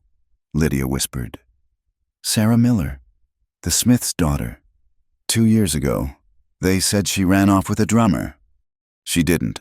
She was sent to a brothel in Cheyenne to work off a debt her father supposedly owed. And young Elspeth, the washerwoman's girl. She saw something she shouldn't have. They threatened her mother's livelihood until the girl went mute." Lydia felt a cold horror seep into her bones. "I thought it was just me. I thought I was the only one." "That is how they win," Martha said fiercely. "They make you feel alone. They make you feel like the sin is yours. I treated Elspeth's bruises after Samuel cornered her. I know the shape of his fingers." Lydia looked down at her own wrist, remembering the mark Caleb had seen in the wash basin. "I have to speak," Lydia said. "For them." "If you speak," Martha warned. "They will try to destroy you, truly destroy you. They are already saying you are Caleb's whore. They will say worse." "Let them say it," Lydia said. "I know who I am." The strain, however, was taking its toll in the small room above the livery. The air in the room was thick with unspoken fear. Caleb paced the small floor, 4 steps one way, 4 steps back. He checked the window constantly. "We should have gone to Canada," he said abruptly, turning from the glass. Lydia looked up from the table where she was writing down everything she remembered for the clerk. "We decided, Caleb. I decided to keep you safe," he snapped. The anger wasn't at her. It was at his own helplessness. "Look at this place. Lydia, they hate you. They look at you like you are dirt. I dragged you back into the fire." "You didn't drag me," Lydia said, standing up. "I walked. I chose this." "And if they hang us?" Caleb asked, his voice rising. "If Barron decides to put a bullet in me tonight and drag you off to a cell? What then?" "Then we die fighting," Lydia said. "Is that worse than hiding in a hole for the rest of our lives?" "Yes," Caleb roared. He slammed his hand against the wall, shaking the dust from the rafters. "Yes, it is worse. Because you would be dead. I can't lose you. Lydia, I can't put you in the ground." The silence that followed was heavy. Lydia walked over to him. He was breathing hard, his forehead pressed against the rough wood of the wall. She reached out and touched his back. He flinched, then leaned into her touch. "You aren't going to lose me," she said softly. "But you are losing yourself if you think running is the answer." She turned him around. His eyes were tormented. "I want to go," he whispered. "I want to take you to the high country, where no one can say your name with spit in their mouth." "I know," Lydia said, "but I need to be here. And I need you to be here with me. Not as a guard. As the man I choose." She stepped closer, closing the gap between them. The room was cold, but the heat radiating from him was intense. "I want you, Caleb," she said. The confession hung in the air, bold and terrifying. "Not because I am scared, not because I need protection. I want to be chosen, and I want to choose. I want to feel safe enough to desire something without panic." Caleb looked at her, his eyes searching her face for any sign of hesitation. "I have wanted you since the first night," he admitted, his voice rough. "Since I saw you try to mend my shirt with shaking hands. But I promised myself I would never take anything you didn't give freely." "I am giving it," Lydia said. She reached up and unbuttoned the collar of his shirt. Her hands were trembling, not from fear, but from a sudden, overwhelming rush of emotion. Caleb's restraint broke. He didn't grab her. He enveloped her. He pulled her against him, his mouth finding hers with a desperation that tasted of months of solitude. They moved to the narrow bed. It was slow, a deliberate dismantling of barriers. Every touch was a question, and every response was an answer. When he touched the scar on her shoulder, he kissed it. When she flinched, just once, a reflex of old memory, he stopped instantly, hovering over her, waiting until she pulled him back down. There was no shame in the dark room. There was only the sound of breath, the warmth of skin, and the profound, healing realization that they belonged to themselves and to each other. The peace did not last. Sunday morning brought the town's retaliation. Lydia and Caleb did not go to the church, but the church came to them. The windows of the livery room were open to catch the breeze. The Reverend's voice, amplified by practiced theatrics, drifted from the open doors of the chapel down the street. "And let us not be deceived by the wolves who come in sheep's clothing," the Reverend bellowed, "or the harlots who claim innocence while lying in the bed of savages. We have a cancer in our midst, brothers and sisters, a woman who stole from God and now returns to flaunt her sin." Lydia sat on the edge of the bed, her face pale. She gripped Caleb's hand until her knuckles were white. "He is talking about me," she whispered. "He is talking about a ghost he is afraid of." Caleb said, "He is shouting because he knows the truth is coming." That night, the violence moved from words to stone. They were asleep when the glass shattered. A rock, the size of a fist, crashed through the window, spraying shards across the floor. Caleb was up in a heartbeat, pistol in hand, shoving Lydia down to the floorboards. He moved to the window, flattening himself against the wall, peering out into the darkness. "Cowards!" he yelled into the night. "Show your faces!" There was only the sound of running footsteps splashing in the mud. Lydia crawled to the rock. It was wrapped in a piece of paper. She unfolded it with shaking fingers. "Leave or vanish." "They are getting desperate," Caleb said, kicking the glass aside. He nailed a blanket over the window. "They know the judge is coming." 2 days before the judge was due, Lydia went to the livery stable to check on the mule. The stable master was a friend of Amos, one of the few who would let them keep animals there. It was late afternoon, the shadows stretching long in the alley. Lydia was brushing Blue's flank, the repetitive motion soothing her nerves. She didn't hear the man approach. She smelled him, stale tobacco and sweat. A rough hand clamped over her mouth. An arm hooked around her waist, lifting her off her feet. "Gotcha, you little witch," a voice growled in her ear. It wasn't the sheriff. It was the hired hand from the mountain raid. Lydia didn't freeze, not this time. She dropped the brush and slammed her heel back, driving it into the man's shin. He grunted but didn't let go. He dragged her backward toward the open door of a waiting wagon. "Stop fighting," he hissed. "You're going for a long ride." Lydia bit down, hard. She tasted the salt of his skin and the leather of his glove. She bit until her jaw ached. The man howled and loosened his grip on her mouth. "Caleb!" she screamed. The sound tore from her throat, raw and piercing. The man punched her. It was a clumsy blow to the side of her head, sending her reeling into the side of the stall. She fell, dazed, stars exploding in her vision. He lunged for her again. Lydia's hand scrambled in the straw. She felt the cold metal of the pistol Caleb had insisted she carry in her belt. She ripped it free. She didn't have time to aim. She swung the heavy barrel in an arc, smashing it into the man's face as he reached for her. Bone cracked. The man staggered back, clutching his nose, blood pouring through his fingers. "I said back off!" Lydia yelled, leveling the gun. Her hand was shaking, but the hammer was cocked. "You crazy The stable doors burst open. Caleb Rourke didn't just enter. He exploded into the space. He saw Lydia on the ground, the blood on her face, and the man standing over her. A roar tore from Caleb's chest, a sound so primal it made the horses scream in their stalls. He crossed the distance in 2 strides. He didn't use a weapon. He hit the man with his shoulder, lifting him off his feet and slamming him into the support beam of the barn. Dust rained down from the rafters. The man crumpled, gasping for air. Caleb grabbed him by the throat, lifting him up, his other hand drawing a knife from his belt. "Caleb, no!" The shout came from the doorway. It was Amos Miller, holding a shotgun. Caleb froze, the knife inching toward the man's jugular. His eyes were glazed with a killing rage. "He touched her," Caleb snarled. "If you kill him, you hang," Amos said, "and Lydia stands alone. Let him go." Caleb's chest heaved. He looked at the terrified hired hand, then at Lydia.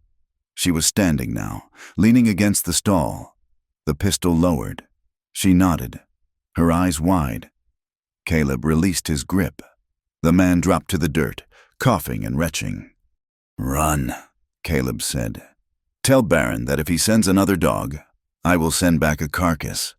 The man scrambled up and bolted out the back door, leaving a trail of blood in the sawdust. Caleb turned to Lydia. He holstered his knife and went to her, his hands hovering, afraid to touch her bruised face. "I'm all right," she said, wincing as she touched her cheek. "I fought him. I didn't freeze." "You did good," Caleb whispered, pulling her into him. "God, you did good." The next morning, the mood in the room was grim. Silas Thorne came to see them, his face gray. "The sheriff is spinning a story," Thorne warned. "He says Caleb attacked a citizen without provocation. He says Lydia is dangerous. He is trying to get the judge to sign a confinement order the moment he arrives." "When does the judge arrive?" Caleb asked. "Tomorrow, noon. The hearing is set for 1 o'clock in the town hall." "We need witnesses," Lydia said. "My word against the sheriff won't be enough." "The note helps, but they will say I forged it." "Mrs. Gable is willing to speak," Thorne said. "But she is the sister-in-law of the baker. They will say she is biased." "We need Elspeth," Lydia said. Thorne shook his head. "The washerwoman's girl? She hasn't spoken a word in 2 years. She is terrified of her own shadow." "She saw the preacher's son," Lydia said. "She knows." "It's too dangerous," Caleb said. "Lydia, look at your face. They will kill anyone who stands with us. If we don't get her to speak, we are dead anyway," Lydia said. "I'm going to see her." Lydia waited until dusk. She slipped out the back of the livery, wearing a heavy shawl to hide her face. She made her way to the shanties near the creek where the washerwomen lived. She found Elspeth sitting on a crate behind a line of drying sheets. The girl was young, barely 18, with eyes like a trapped deer. Lydia sat down on the dirt beside her. She didn't touch her. She just pulled back her shawl, revealing the fresh bruise on her cheek and the old pistol in her belt. "They hurt me, too," Lydia said softly. Elspeth looked at the bruise, then at Lydia's eyes. "They want us to be quiet," Lydia continued. "They think if they hit us hard enough, we will disappear. But I am not disappearing. Elspeth, I am going to stand in front of the judge tomorrow and I am going to tell him what Samuel did. I'm going to tell him about the box.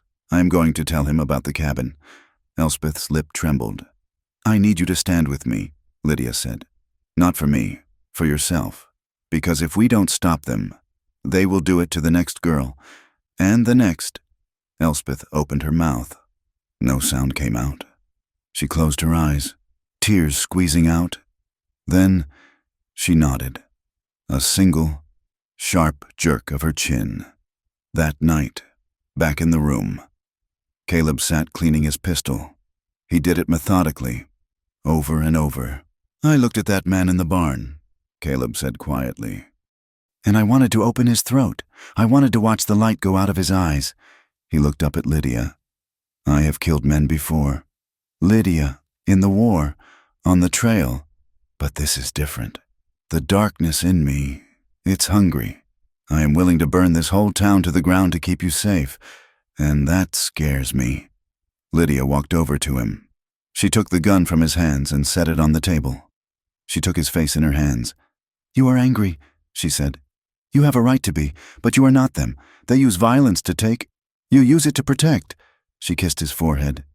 Don't become their kind of man, Caleb, she whispered. Be mine, still good, still alive. We walk into that hall tomorrow as people, not executioners. If we turn into monsters to fight them, they have already won. Caleb closed his eyes, leaning into her strength. Yours, he promised. I am yours. Outside, the wind rattled the board over the window, but inside, they were ready. The sun would rise on Judgment Day. The week before the hearing descended upon Pine Hollow like a suffocating blanket of wet wool. The air in the small room above the livery stable grew stale and heavy, charged with the static of waiting. In the high mountains, danger had been vast and open, a storm on the horizon, a wolf pack on a ridge.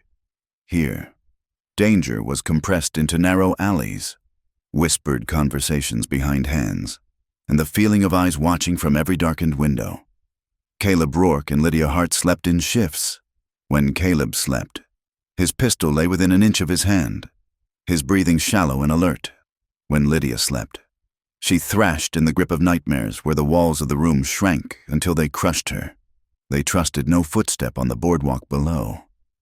Every creak of the stairs sent Caleb to the door, his body blocking the wood, a silent sentinel against the town that wanted to swallow them whole. The landscape of the town felt claustrophobic. The sky was cut into ribbons by roof lines. The mud was churned by too many boots. There was no clean wind to scour away the smell of horse manure and coal smoke. On Tuesday, 3 days before Judge Galloway was due to arrive, the sheriff made his move. It happened at midday. Caleb had gone down to the water trough to wash the grime from his face. Lydia was watching him from the window, her hand resting on the sill. She saw Sheriff Barron approach, flanked by 3 deputies, men who wore their badges like licenses to maim. They did not draw their guns immediately. Barron walked up to Caleb, who was drying his face with a rag. Caleb Rourke, Barron announced, his voice carrying up to the window. You are under arrest. Caleb lowered the rag slowly. He did not reach for the knife at his belt. On what charge, Sheriff? Assault with a deadly weapon, Barron said, smiling with his teeth but not his eyes. That stable hand you threw into a beam has a cracked rib and a clouded memory. He says you attacked him unprovoked. That is disturbing the peace and attempted murder. He was attacking a woman, Caleb said, his voice level. That is for a judge to decide. Barron said, until then, you wait in a cell. Boys, take him. Lydia gasped, her fingers gripping the window frame until a splinter dug into her palm. She saw Caleb tense, his muscles coiling to fight. He looked up at the window. He saw her face. If he fought, they would shoot him. They were waiting for him to throw a punch so they could put a bullet in his chest and call it justice. Caleb unclenched his fists. He held his hands out. I will go, Caleb said. But if anything happens to her while I'm inside, Barron, no jail built by man will keep me from you. Barron laughed, clicking the irons onto Caleb's wrists. Get him out of here. They dragged him away, leaving Lydia standing at the window, the silence of the room suddenly deafening. The plan was clear. They had stripped her of her protector.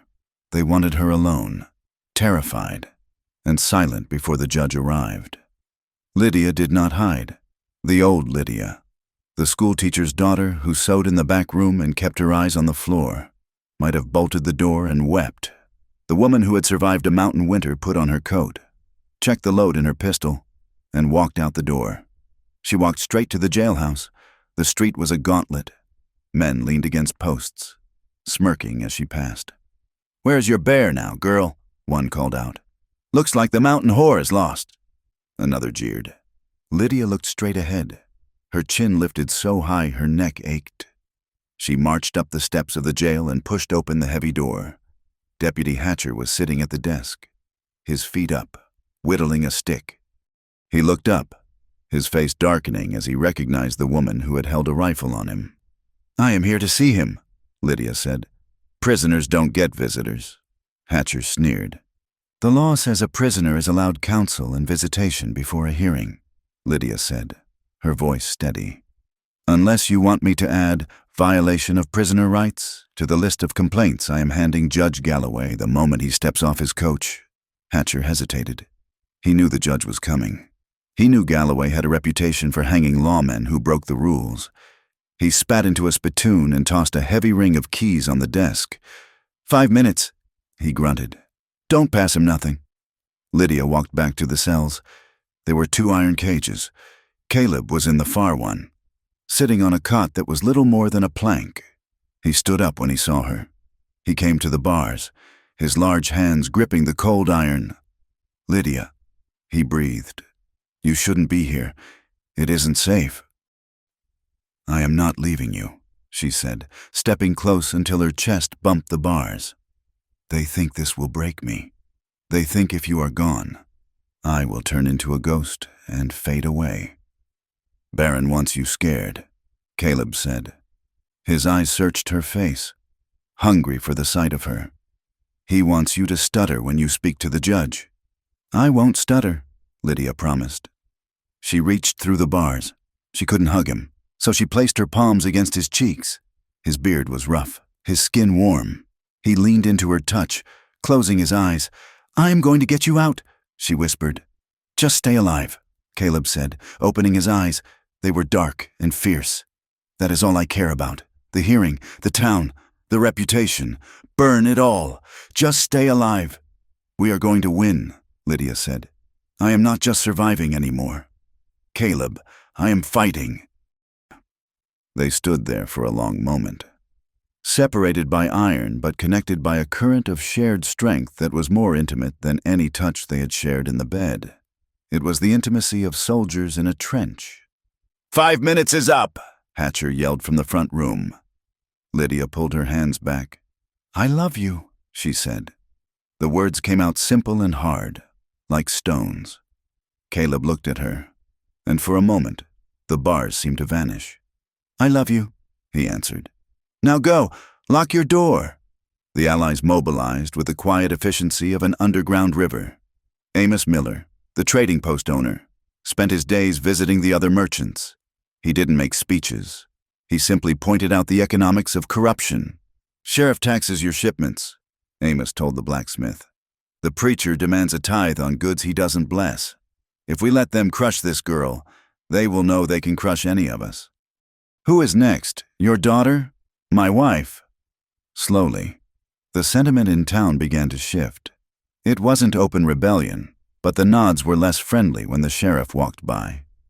Silas Thorne, the clerk, sent telegram after telegram, badgering the circuit court to move faster.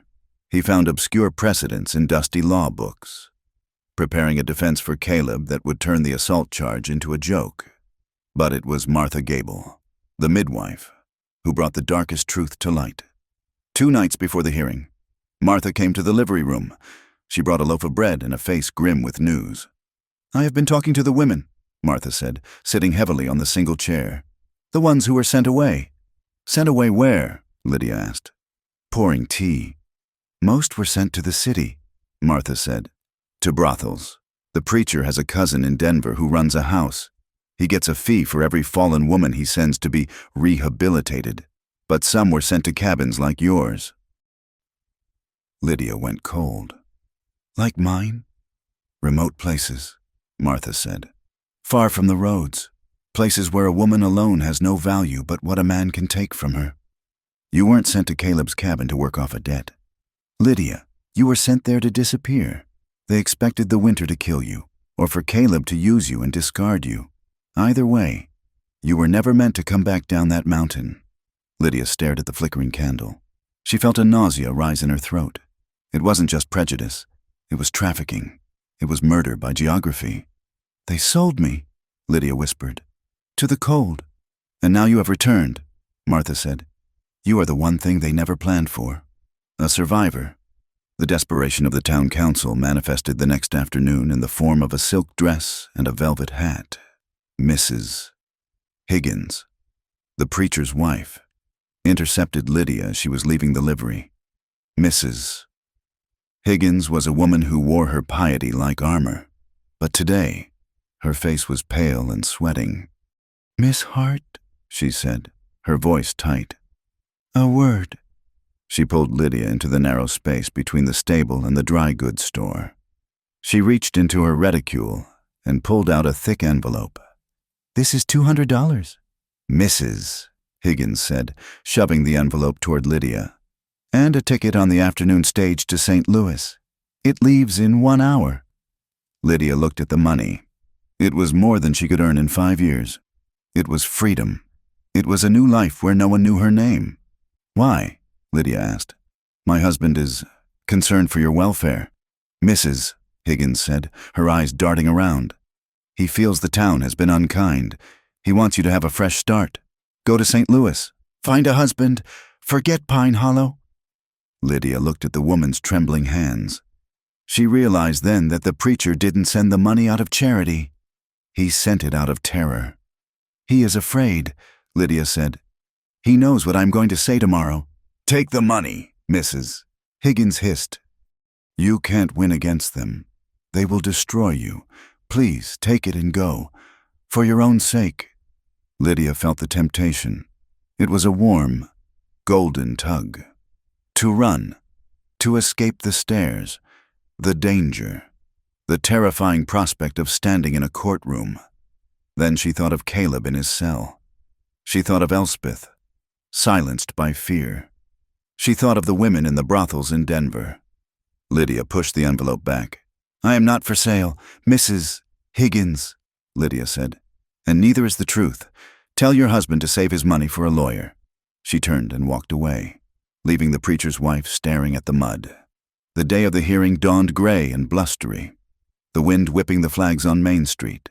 Judge Galloway had arrived the night before, a tall man with a face like a hatchet and eyes that missed nothing.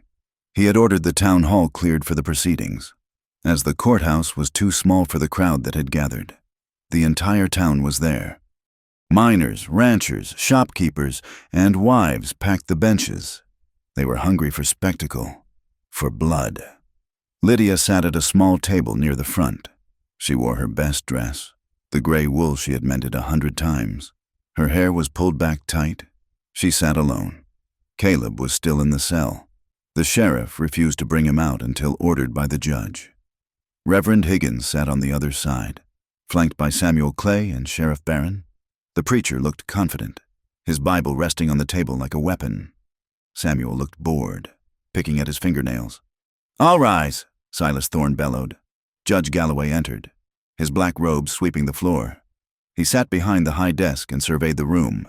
The silence was absolute. "I have read the complaint filed by Mr. Thorne," the judge said, his voice dry and authoritative. "It contains grave accusations against the leadership of this town. We will hear the matter of the theft first. Bring in the accused, Caleb Rourke." The side door opened. Caleb was led in by 2 deputies. He was in irons, but he walked with his head high.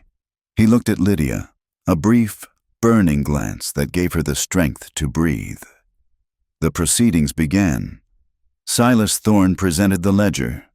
He showed the judge the pages where the numbers had been altered. He showed the note Lydia had found. "This note suggests premeditation, Your Honor," Thorne argued. "And the handwriting matches that of Deacon Weaver." "Weaver is dead," the sheriff barked out. "Died of a heart attack last winter. Convenient for you to blame a dead man." "We shall see," the judge said. "Call the witness, Lydia Hart." Lydia stood up. She walked to the stand. She felt the eyes of the town on her, hundreds of heavy, judging weights. She took the oath, her hand on the Bible. "Miss Hart," the judge said, "did you take the donation box?" "No, sir," Lydia said. Her voice was not loud, but it projected to the back of the room. "Did you entice Samuel Clay into the alley on the night in question?" "No, sir. I was delivering a dress. He followed me. He cornered me.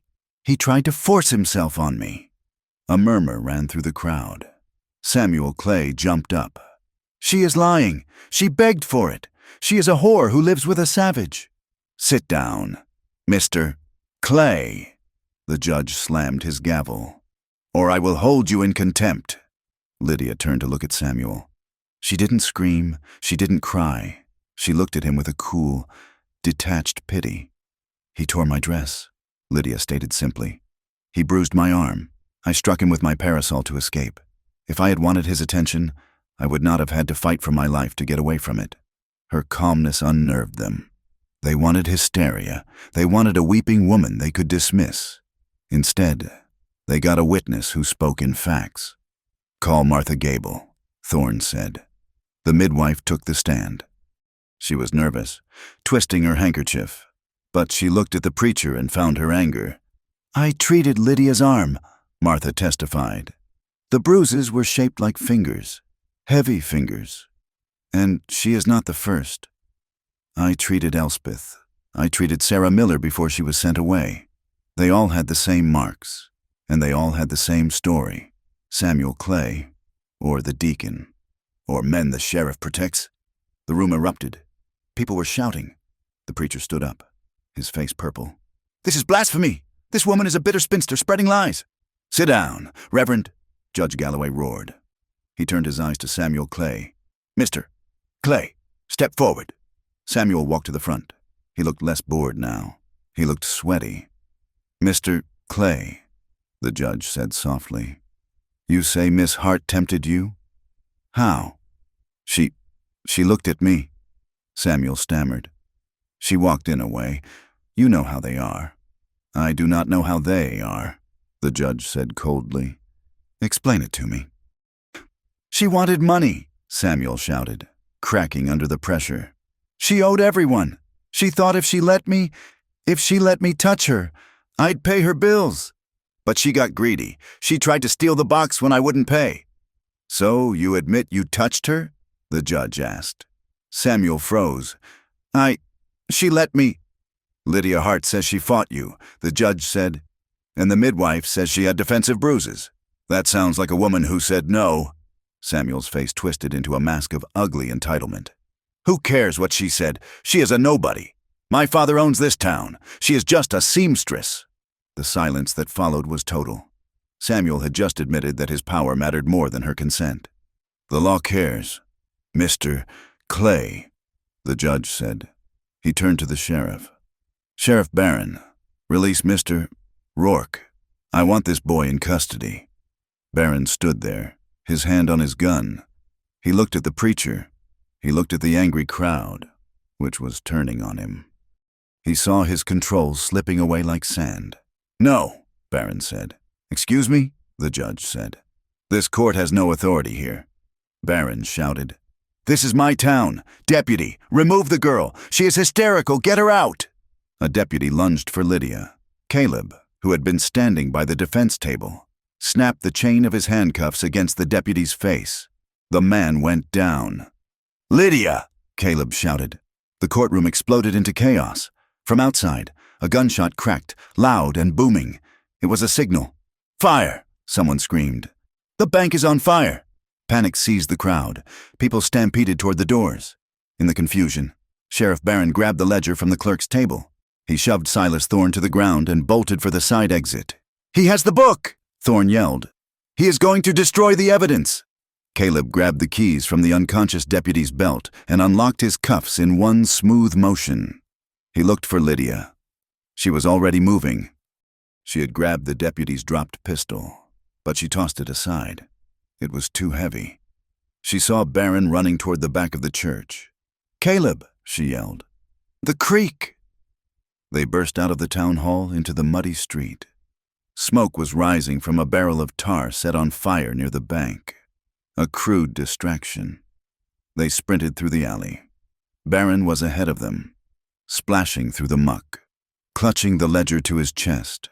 He was heading for the creek, where the water would wash the ink away and destroy the proof of the theft forever. Lydia was faster than Caleb in the deep mud. She didn't have his weight sinking her down. She scrambled over a fence, tearing her dress, and cut across the churchyard. Barron reached the bank of the swollen creek. He raised the book to throw it in. "Stop!" Lydia stood 10 yards away.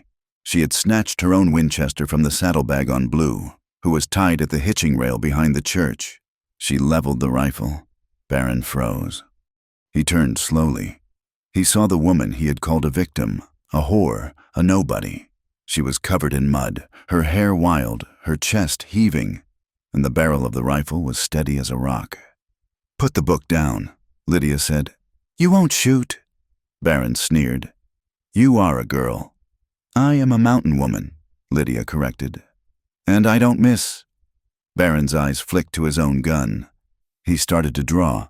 Lydia shifted her aim. She didn't aim for his heart. She aimed for the mud by his boot. Crack! The bullet struck inches from his toe, spraying wet earth over his trousers. Barron jumped back, dropping the ledger. "The next one goes in your knee," Lydia warned. "Don't make me cripple you." Barron held his hands up, his face pale. Caleb crashed through the brush a second later, his chest heaving. He saw Lydia holding the sheriff at bay. He saw the ledger safe on the ground. He stopped. He didn't rush in to finish it. He let her hold the moment. He let her be the one who brought the law down. 4 U.S. Marshals, the judge's escort, came running around the corner, guns drawn. "Drop it, Barron!" the lead marshal shouted. Barron sagged. He let his gun belt fall into the mud. It was over. Lydia lowered the rifle. The strength that had held her upright suddenly vanished. Her knees buckled. She didn't hit the ground. Caleb was there. He caught her, wrapping his arms around her waist, pulling her into him. She buried her face in his chest, sobbing, not from sadness, but from the sheer, overwhelming release of terror. She shook violently. "I didn't shoot him," she gasped. "I wanted to, but I didn't." "I know," Caleb whispered into her hair. He kissed her forehead, then her cheek, then her mouth. It was a kiss of raw relief, tasting of salt and smoke. "You did it. You stopped him." The marshals were dragging Barron away. Silas Thorne ran up and retrieved the muddy ledger, clutching it like a newborn baby. Lydia pulled back slightly, looking up at Caleb. Her eyes were red-rimmed but clear. "I want to go home," she whispered. "To the cabin?" Caleb asked. "No," she said. "I want to go somewhere where I don't have to hold a gun to feel safe. I want a life where desire isn't a punishment. Caleb, where loving you doesn't mean fighting a war." Caleb smoothed the hair back from her face. "And I want a life where your name is spoken with respect," he said. "We will find it, I promise." The aftermath was swift and brutal for the powerful men of Pine Hollow. Judge Galloway declared martial law until the investigation was complete. The ledger proved everything: the theft, the land deals, the bribes. Reverend Higgins was arrested in his pulpit the following Sunday. Sheriff Barron was shackled and sent to Laramie. Samuel Clay was taken into custody. Weeping like the child he was, the town was in shock. The structure of their morality had been exposed as a rot. The women who had crossed the street to avoid Lydia now looked at the ground when she passed, ashamed. But Lydia and Caleb did not stay to watch the fall. 3 days later, the horses were packed. The town was quiet as they rode down Main Street. This time, no one jeered, no one spat. A few people, Amos Miller, Martha Gable, Elspeth, stood on the boardwalk and waved. Lydia did not look back at the church or the jail. She looked forward, toward the open trail that led out of the valley. "Where to?" Caleb asked, his voice light for the first time in years. Lydia looked at the vast, open horizon. "West," she said. "Somewhere new." They kicked their horses into a trot, leaving the shadows of Pine Hollow behind them, carrying scars that would never fully fade, but possessing a freedom that had been forged in the fire. The return to the high country was not a retreat, it was an ascent. When Caleb Rourke and Lydia Hart guided their horses back up the winding game trails that led to the timberline, the mountain did not loom over them as a threat. In November, The peaks had been jagged teeth waiting to chew them up. Now, in the full flush of late spring, the granite seemed to stand as a fortress wall, built to keep the madness of the world below at bay. The snow had retreated to the highest elevations, leaving behind meadows that were a riot of Indian paintbrush and blue columbine. The creek, which had been a frozen silence and then a raging flood, was now a steady, musical companion that ran clear over the stones. They arrived at the cabin in the late afternoon. It stood exactly as they had left it, rough-hewn, solitary, tucked against the stone face of the cliff. But to Lydia, seeing the gray logs and the heavy-shuttered window did not bring a sense of exile. It brought a profound exhalation of breath she felt she had been holding since they descended into Pine Hollow. "It needs a new roof," Caleb said, swinging down from his saddle. He looked at the structure with a critical, proprietorial eye. That storm in January loosened the shakes. "It needs a garden," Lydia countered, sliding off the mule. She looked at the patch of sun-drenched earth near the south wall. "And the door needs a latch that doesn't stick." They looked at each other across the backs of the horses. They were dirty, tired, and carrying the invisible weight of the trial, but there was a lightness in their eyes that mirrored the thin, clear air. "Home," Caleb said. It was not a question. "Home," Lydia agreed. The aftershocks of justice did not stop at the tree line, but they arrived slowly, carried by the occasional rider or the wind. Weeks turned into a month. The rhythm of the mountain reasserted itself, but it was a shared rhythm now. They did not just survive, they lived. In mid-June, a rider from the U.S. Marshal's office made the trek up the pass. He was a young man, respectful, who declined to dismount, but handed Caleb a thick envelope sealed with wax. "Judge Galloway wanted this placed in your hands personally," the marshal said.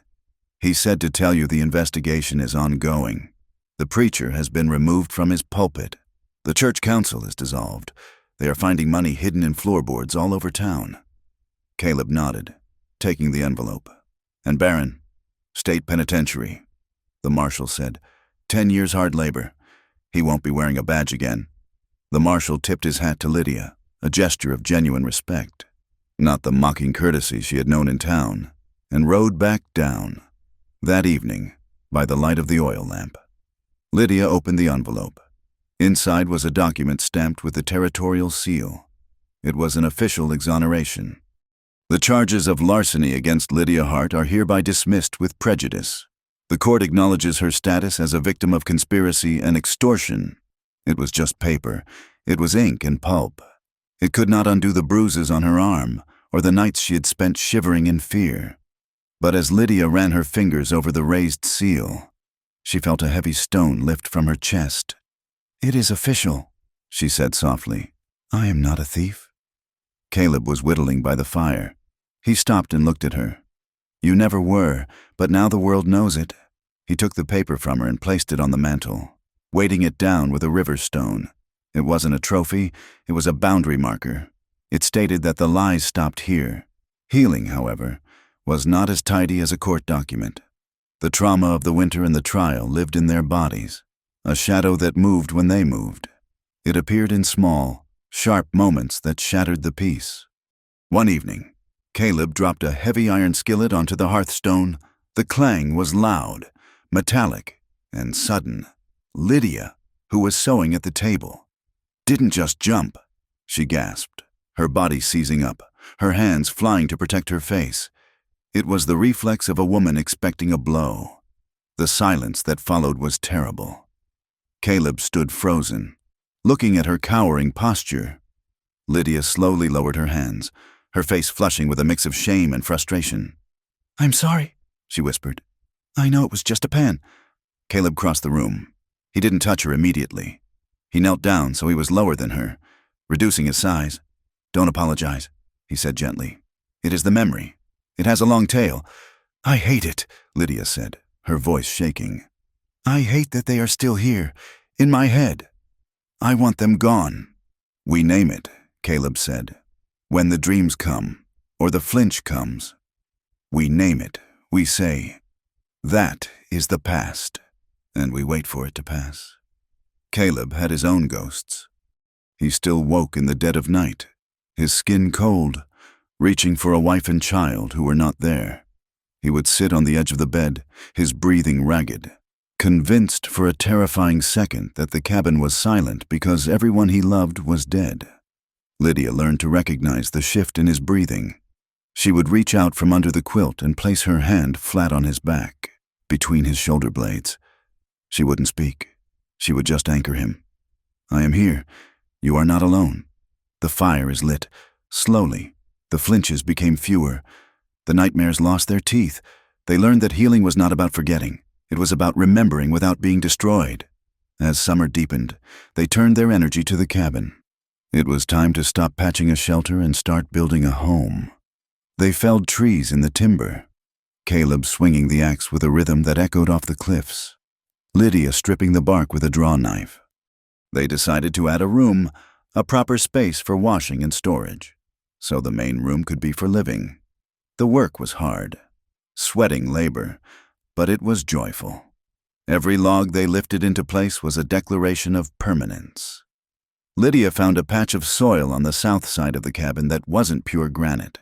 She hauled river silt in buckets to enrich it. She planted potatoes, radishes, and a handful of wildflower seeds she had gathered in the lower meadows. "Radishes?" Caleb teased, watching her weed the small patch. "A man can't live on radishes." "A man will get scurvy if he only eats venison and flour," Lydia retorted, wiping dirt on her apron. "And besides, I like the red color. It looks cheerful." She made curtains for the windows. She used old flour sacks, bleaching them in the sun and stitching a border of blue thread she had bought at the trading post. They weren't silk, they weren't velvet. But when the morning sun hit them, filling the cabin with a soft, diffused light, Lydia thought they were the most beautiful things she had ever seen. They were hers.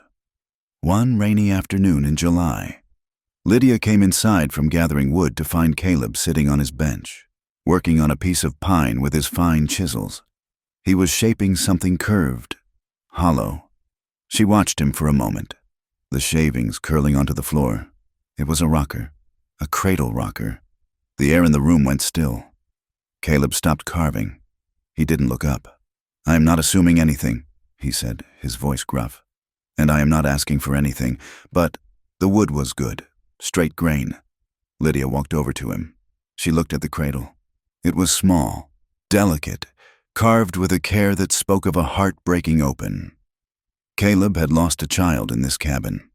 For years, the idea of a child had been a source of agony, a reminder of his failure. Now, he was carving a place for a future. He was no longer afraid to imagine a life that continued. Lydia placed her hand on his shoulder. "It is beautiful. Caleb." He looked up at her, his eyes wet. "I thought I buried this part of me," he admitted. "Nothing stays buried forever," Lydia said. "Not if you let the light in." Their love grew like the garden, rooted in rocky soil, but fierce and resilient.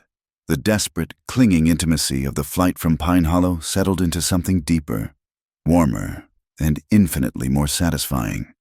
It was a romance built on the absolute luxury of safety. Lydia found a new boldness in herself. She learned that she could want without feeling like she owed a debt.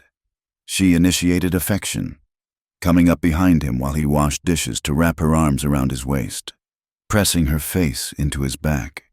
"You are wet," Caleb would grumble, though he would lean back into her, solid as a tree. "I am affectionate," she would correct. Their nights became a sanctuary within a sanctuary. The darkness of the cabin was no longer a place to hide, but a private world. Caleb learned to touch her not just with protectiveness, but with need. He learned that he could love her fiercely without the paralyzing fear that she would vanish by morning. There were stolen kisses while they hauled water from the creek, the bucket splashing as he pulled her in. There were long, quiet evenings by the fire where he would brush her hair, his large, rough hands handling the strands like silk. And in the bed, beneath the wedding ring quilt, their desire was a conversation. It was tender, hungry, and grounded in the absolute certainty of consent. "Is this all right?" his touch would ask. Yes, her arching back would answer. More. It was a reclaiming. Every time they came together, they erased a little more of the shame the town had tried to write on their skins. They proved that desire was not a trap, but a gift. But the world outside had one last gasp of venom to expel. It came in August, during the heat of the day. Caleb was up on the roof, replacing the last of the shakes. Lydia was by the creek, washing clothes. She heard the snap of a twig. It wasn't the heavy crack of a deer, but the stealthy sound of a boot trying to be quiet. Lydia didn't freeze. She didn't scream.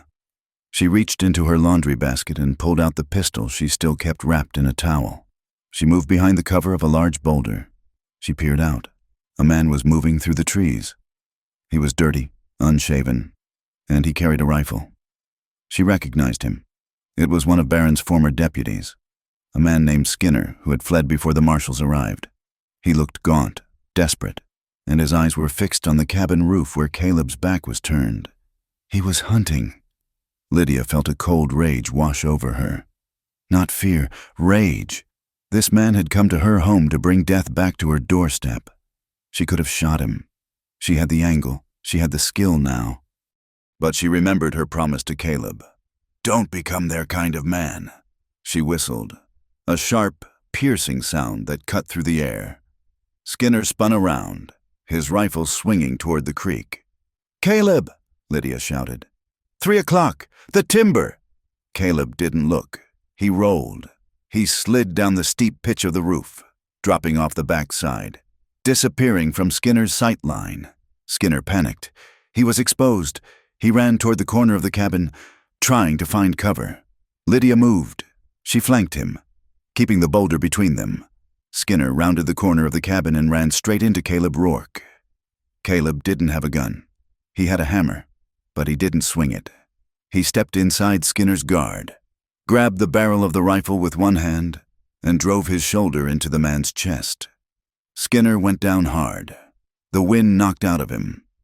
Caleb ripped the rifle from his hands and tossed it into the weeds. Skinner scrambled back. Reaching for a knife in his boot, Lydia stepped out from the bushes, her pistol leveled at his head. "Don't!" she said. Her voice was ice. Skinner froze. He looked at Caleb, towering over him, and Lydia, steady with the gun. He saw two people who were not prey. I just wanted," Skinner stammered. "Revenge?" Caleb asked. "Barron is in prison. You're starving in the woods. Is it worth dying for?" Skinner slumped. The fight went out of him. He was just a broken man following orders that no longer existed. "Get up," Caleb said. "They didn't kill him. They didn't beat him. They tied his hands and sat him on the porch." Lydia gave him water and a piece of bread. "Why?" Skinner asked, watching Lydia bandage a scrape on his arm. "I came to kill him." "Because we aren't you," Lydia said. "And we aren't Barron. We are free." 2 days later, they marched him down to the trading post and handed him over to Amos Miller to hold for the marshals. It was the final victory. They had faced violence and chosen justice. That autumn, the aspen trees turned to gold, setting the mountains on fire with color. Lydia and Caleb sat on the porch, watching the sun dip below the peaks. The air was crisp, smelling of wood smoke and frost. "Do you think I will ever be accepted?" Lydia asked suddenly. She was thinking of the letter Martha had sent. It said women were speaking up, yes, but it also said the town still whispered, that Lydia was a hero to some, but a scandal to others. Caleb took his pipe out of his mouth. He looked at her. "Acceptance is a small thing. Lydia," he said. "It means fitting into a shape someone else made. It means asking permission to exist." He reached out and took her hand. "Freedom is bigger," he said. "Freedom is making your own shape. I would rather be hated by that whole town while standing here with you than be loved by them and be alone in a crowd." Lydia squeezed his hand. She looked at the scar on his knuckle. "Hated together," she mused. "I like the sound of that." "Besides," Caleb added, a rare grin touching his beard, "the Millers like us, and the midwife, and that girl, Elspeth. The best people know the truth. The rest don't matter." Community did find them, in small glimmers.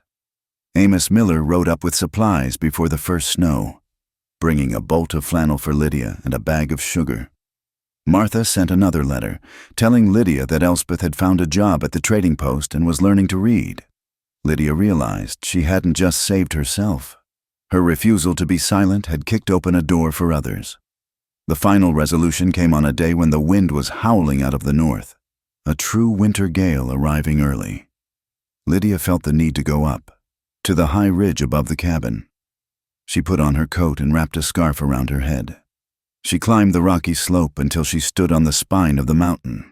The wind here was ferocious. It tore at her clothes, stinging her cheeks. She looked out over the endless sea of peaks, white, gray, and blue. It was a landscape that didn't care about money, or reputation, or the morals of small men. Lydia opened her mouth. She shouted into the wind, "I am not unwanted." The wind snatched the words away. "I am not a sin. I am not a debt. I am Lydia." She screamed out the shame of the last year.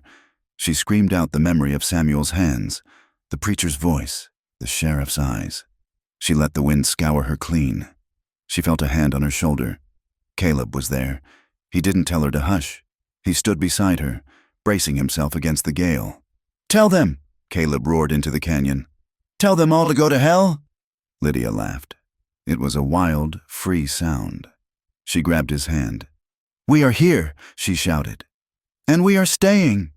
They stood shoulder to shoulder, two specks against the vastness of the American West, defying the silence. Night fell early. The wind died down, leaving a hush over the valley.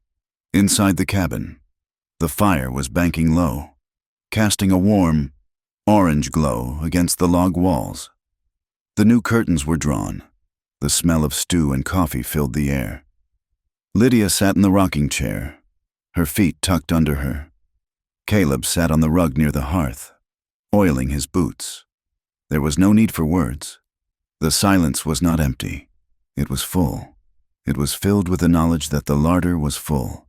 The roof was sound, and the door was barred against the cold. They carried scars.